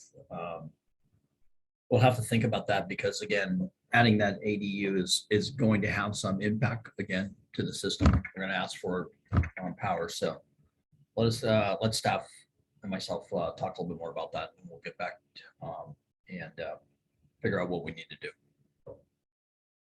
Thank you. All right. Back to the work plan. Were there any other members of the public wanting to say anything about the work plan? Are there any other public comments? If so, please raise your hand. I do not see any hands raised. Back to you. All right. Okay. Director Batchelor, did staff want to say anything about this before commissioners comment?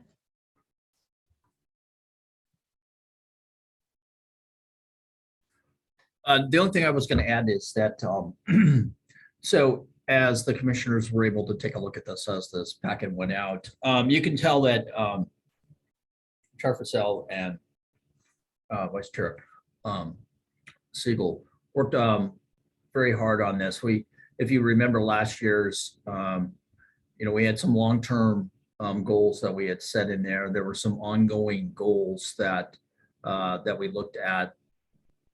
And we didn't think that some of it was really obtainable because it just kept on going. So this year we had conversations to look at breaking down what our standard topics are and then what some of the projects are so that we can actually track what we accomplish as a utility as the commissioners will get a chance to look at this. So you'll see that the format is totally different than what we had last year. And I think this might make a little bit more easy reading and ways that we can track our completions on these projects as we move forward. So that I'll turn it back over, Chair. Great, thank you. So I am looking at my screens for any commissioner hands. Questions, comments, contributions. Commissioner Metz. Yes, thank you, Chair Porcel. I had two suggestions for overall. I was fine with this. And I'm not sure exactly what the procedure of the process is for approving this, but one is under the line reliability and resiliency, to incorporate energy preparedness and response as part of that. I think, as we talked about the last meeting, that those two are complementary. The other thing, which I think was reinforced by the discussion we just had, is under section B, in discussion about RECs, to explore replacing RECs with actual renewable energy. We just had this discussion about solar and local storage and so on. And so I think that's, only addressing RECs and not at least exploring actual energy would be a gap. So let's see, to answer your first question, how do we go about this? I'd like to suggest maybe, since staff is very kindly showing an editable document, maybe we can just go to the bottom of the document and add some bullet points of the suggested amendments. And then we can sort of comment. I don't want to put them into the document yet without having some group discussion around the proposed changes. So the first one was adding emergency preparedness to the resilience and reliability section. And the other was in addressing RECs, that we consider the possibility of replacing RECs with actual renewable energy, gotcha. local, ideally local energy. And I think those two things tie together. Sure. So why don't we get the suggested changes up on the board, and then we can sort of open it up for group discussion of whether we want to promote each one into the work plan. Commissioner Bowie? I actually was just offering my hand to give thanks to the chair and the vice chair for the work that went into condensing this down. We left the work plan meeting with a lot of content, and this is a nice summary. Thank you. Commissioner Smith? Thank you. I guess my question is only, does section C or section B, do they become section A? Is that the intent, or does it really even matter? Like, for example, particularly given the activities associated with fiber to the premise, and this is just one example, there are regular routine updates that are happening across the Magellan's work, that we anticipate them coming back to us, assumingly quarterly, but between now and the end of their work, which you assume will going to be the end of this year, the frequency of their meetings may actually become much more necessary, particularly as we start to think about how we're going to pay for any possible fiber to the premise involvement. So it could actually become standing. Well, I think standing is like in the UAC's charter, and Okay. we'll sort of always, a decade from now, we'll still be talking about rates. Whereas what section B is, and they might be re-upped for fiscal year 24 and fiscal year 25, but are sort of things we identified as we are actively working on this coming year. Okay. So if that makes sense, that was how we were approaching it. These are sort of definitely on deck for this next year.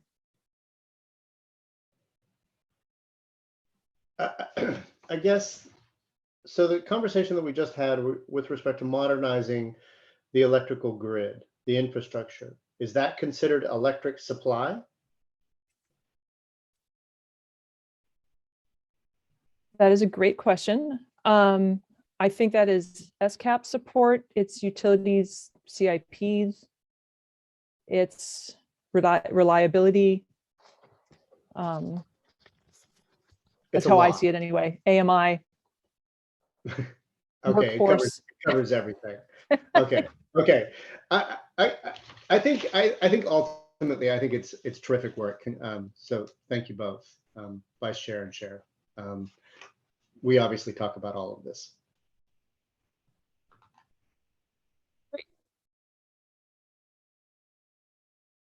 Is there anybody else who wants to? Yeah, Commissioner Scharf. Oh, you're on mute. I was going to say, I actually really appreciated the efforts to do this. I thought you did a really comprehensive job, and it's so much better than when we did it last year. And I think we just learned from that. And I was trying to think if there was anything in my mind that wasn't covered by it. And I literally couldn't think of anything else. I think it's good to have potential topics and all of that because it gives us more flexibility. So I think you did a really good job. Can you just scroll down what other people were suggesting we add to it? I guess I would support adding emergency preparedness for resiliency and reliability section. I think that's fine. I'm not sure that's not already covered in here, but I think it's good to spell it out. I think explore replacing RECs with actual renewable energy. I gotta say, I think that's already in here because we only pretty much use RECs when we do not have, when we don't have the renewable energy we've already bought, we're continually looking at buying new renewable energy sources. So I'm not sure what this adds to that in a discussion, and I'm not sure what that discussion would look like. I mean, would we want more renewable energy than we currently use? I mean, we don't really have a program of trying to use RECs to just, as opposed to not buying the renewable energy. If we have it, we use it to balance out when we don't have enough for a particular month or stuff. I mean, at least that's my sense of it. And our goal is to buy as much renewable energy as we need. So I'm not sure. I'd like whoever wanted that to explain or discuss why we think that needs to be called out separately. Then, we already have sustainability and all this other stuff in there. So I guess I wasn't clear why we needed that, but I wasn't necessarily opposed to it either, because I don't think it really matters. But I guess I just wanted a little bit more discussion of that. Commissioner Metz, do you want to respond? Sure. I think the thought is that we continuously reassess whether we can feasibly incorporate more renewables, particularly more local renewables. Because right now we're achieving a big chunk of renewable energy through renewable energy certificates, and I think the target is continually changing as we first of all, the technology evolves, and we've had discussion earlier about electric vehicles, and we talked about storage in the context of the grid, modernization. So I think it's really a pretty fast moving target, and particularly the subject of local renewables is important because it impinges on resiliency and reliability, and it's something that we've always imputed zero value to in the past, simply because it's hard to figure out what the value is in a kind of standard DCF kind of calculation. So I think that's the big difference, is that looking at that, which is quite fast moving target, and and also in the context of emergency preparedness and resilience, which we haven't looked at in the past. Okay, I mean, I think that's fine, because it's an interesting thought. I mean, clearly what we learned today is the grid doesn't have enough to go both ways. So, yeah, I'm happy to have the discussion if you wanted to add that, I guess. Commissioner Johnston? Yeah, I want to add my thanks to the drafters, because I think this is a pretty comprehensive list of what we discuss. And I think that it's a good combination of kind of some specific items, but also general items. For example, the issue about adding to the renewable energy supplies, could be just covered under the electric supply topic. I mean, there's certainly flexibility for us to discuss that issue under electric supply or under the SCAP support, I would think. So I'm actually quite comfortable with the way it's drafted. I don't have any objection to adding the two items that have been specifically listed, emergency preparedness and renewable energy, particularly local renewable energy. But I don't think we'd be precluded from discussing those topics with it under this work plan as drafted.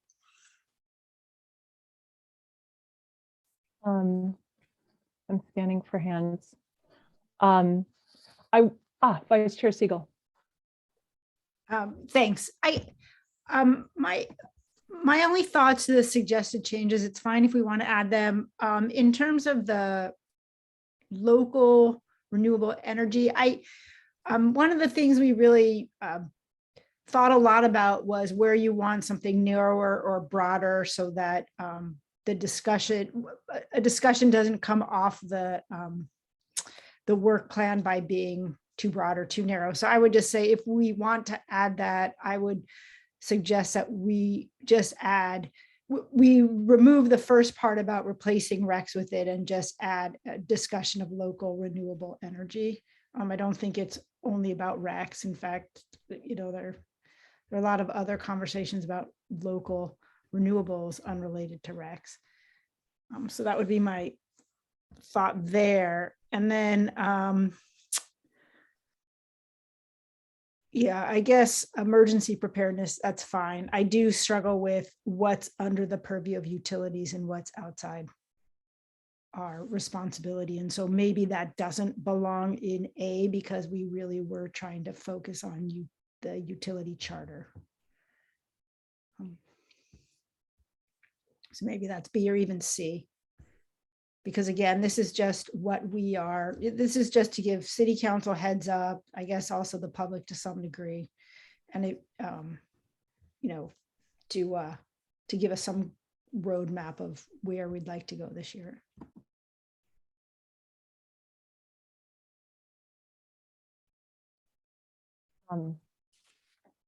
Thank you. I will, I guess, say I actually don't want to put on explore replacing RECs with actual renewable energy. I feel like we have in the past few years done a very deep dive into the electric supply portfolio and our carbon accounting and local versus out of state renewables. And I just don't feel that we need to bring all that up again in the coming year, personally. And if we did, I think it's covered under electric supply. So I don't feel the need to call it out as a specific thing that we plan on diving into. And yeah, and emergency preparedness, you know, if everybody feels strongly, I suppose we could add it, but I do feel like the utility angle on it is resiliency and reliability. I'm still struggling to see the connection, but I don't feel as strongly as on that one if we want to add it to that section, ongoing discussions, reliability, resiliency, and emergency preparedness of the utilities. Right. The one thing, maybe I can address each of those. I agree with Commissioner Johnston's comment that you know, this is just local generation is just one flavor of electricity supply. So you know, it does logically fit under that.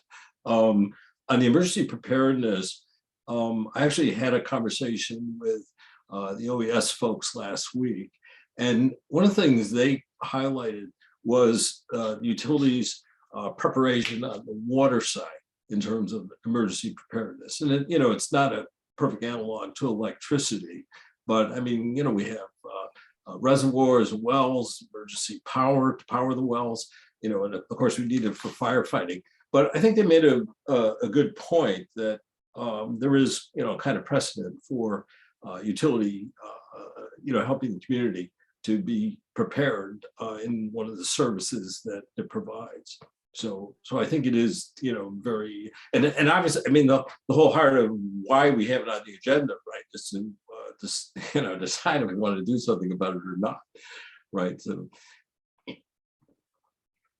anyway, I think it is a legitimate topic and there's precedent for it.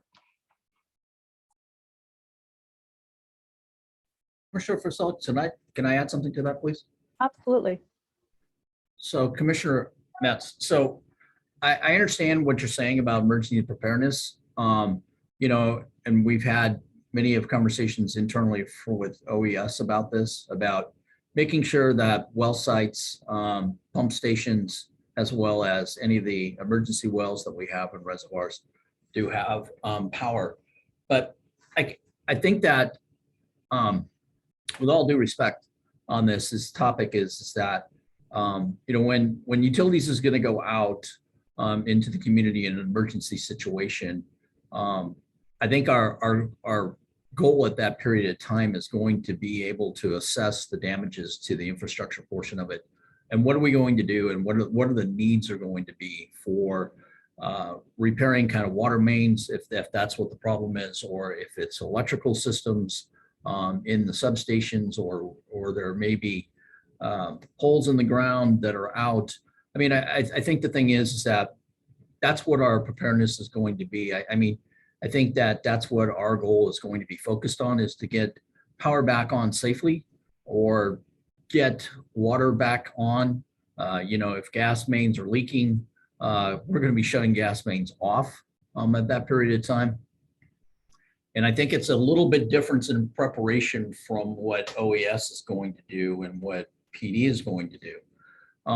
We're going to respond to those emergencies, and we're going to do everything we can to be prepared, which I think that we're pretty well prepared for, in case if there are main water lines that break, that we'll be able to provide customers with water coming out of the wells, as long as there's enough water in those wells.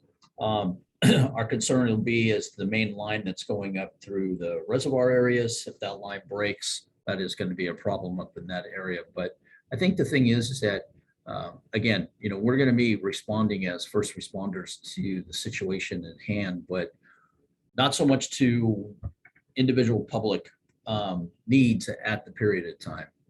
Looking at the bigger picture of what we're going to do to survive whatever this major capacity could be, again, from a utilities perspective.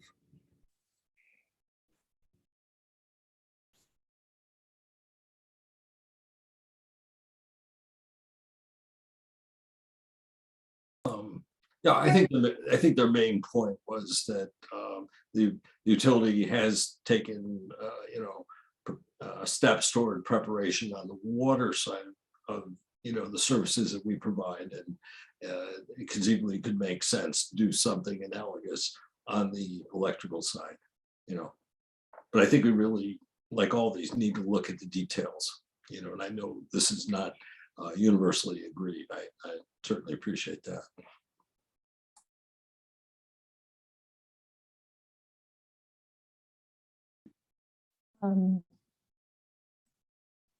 Let's see. So I guess Commissioner Scharf. So I guess I'll just move, after listening to the discussion, that we accept the draft of, what are we calling it here? The utility, the draft work plan as is.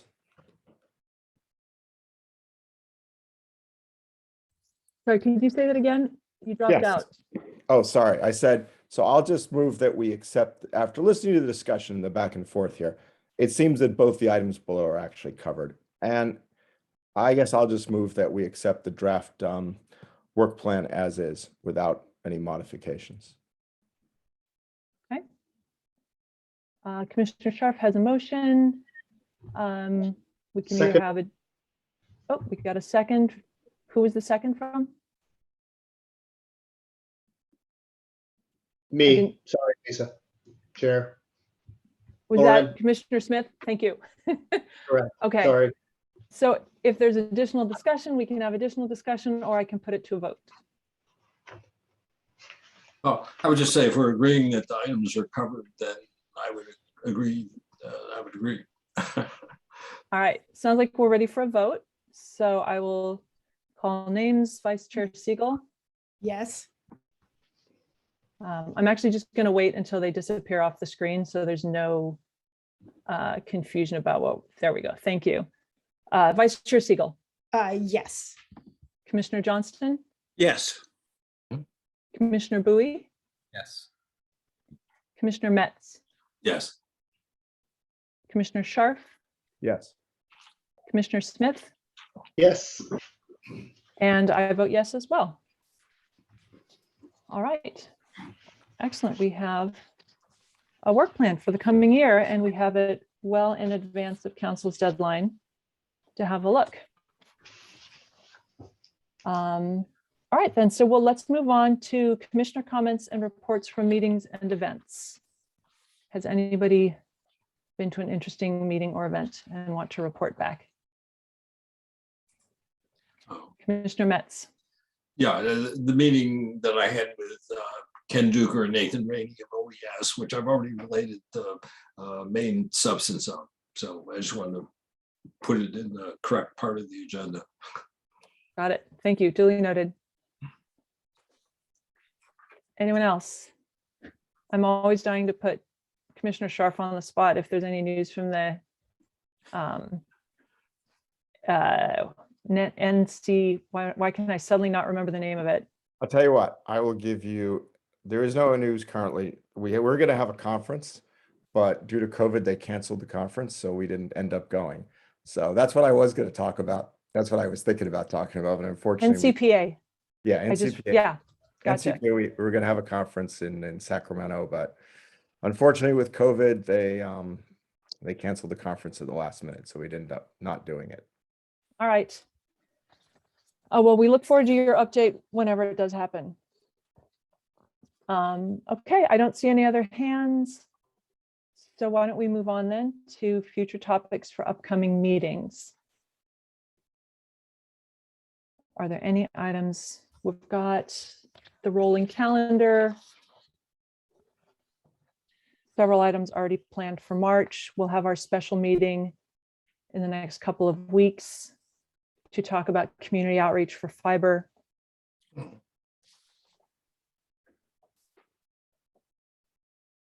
there anything else we're looking to tackle? Okay. It is fine not to have 6 new things every month. So then I think we are done for the evening. Do we have, oh, I just do want to call out a thank you to staff for the informational update that was included in the packet. There's been a lot of these lately, and I really do appreciate them. Just getting the information in bite-sized chunks along with our packets is very helpful. I will tell you what the next upcoming thing on NCPA is. There's a speaker series that I will be attending on the potential future for the Diablo Canyon nuclear power plant. Ooh. So I'll let you know, remind me at the next meeting and I'll tell you what they told us about that. Are we able to attend ever? Because that would be super interesting. Yeah, is that open to the public? Could you send out? It's not, but I could probably get you guys all to attend if you want to attend. I think that would be totally fine. Yeah. Let me just get back to Dean and check with everyone to make sure it's okay. And then we can send out the invitation as long as it's okay, but it should be. Yeah, if appropriate. I think that would be super Yeah, interesting. no, I think, especially since it's on Zoom, I see no downside. I mean, I see no downside to why they shouldn't allow everyone to go. Yeah, unless there's, I don't know, some sort of confidentiality. That's what I was trying to figure out, but I don't think there is on this one. So Okay. yeah, I will do what I can on that. Great. Thanks. Okay, thank you for that. And then I think we're looking for motion to adjourn. I move to adjourn. I second. All right. And I'm not going to do a roll call. I think we can all wave at the screen. Thank you. Thank you, everybody. Thank you, staff. Thank you, commissioners. Thank you, Council Member Cormack. Great meeting. Thank you, members of the public who stuck around to the end. And we'll see you again soon.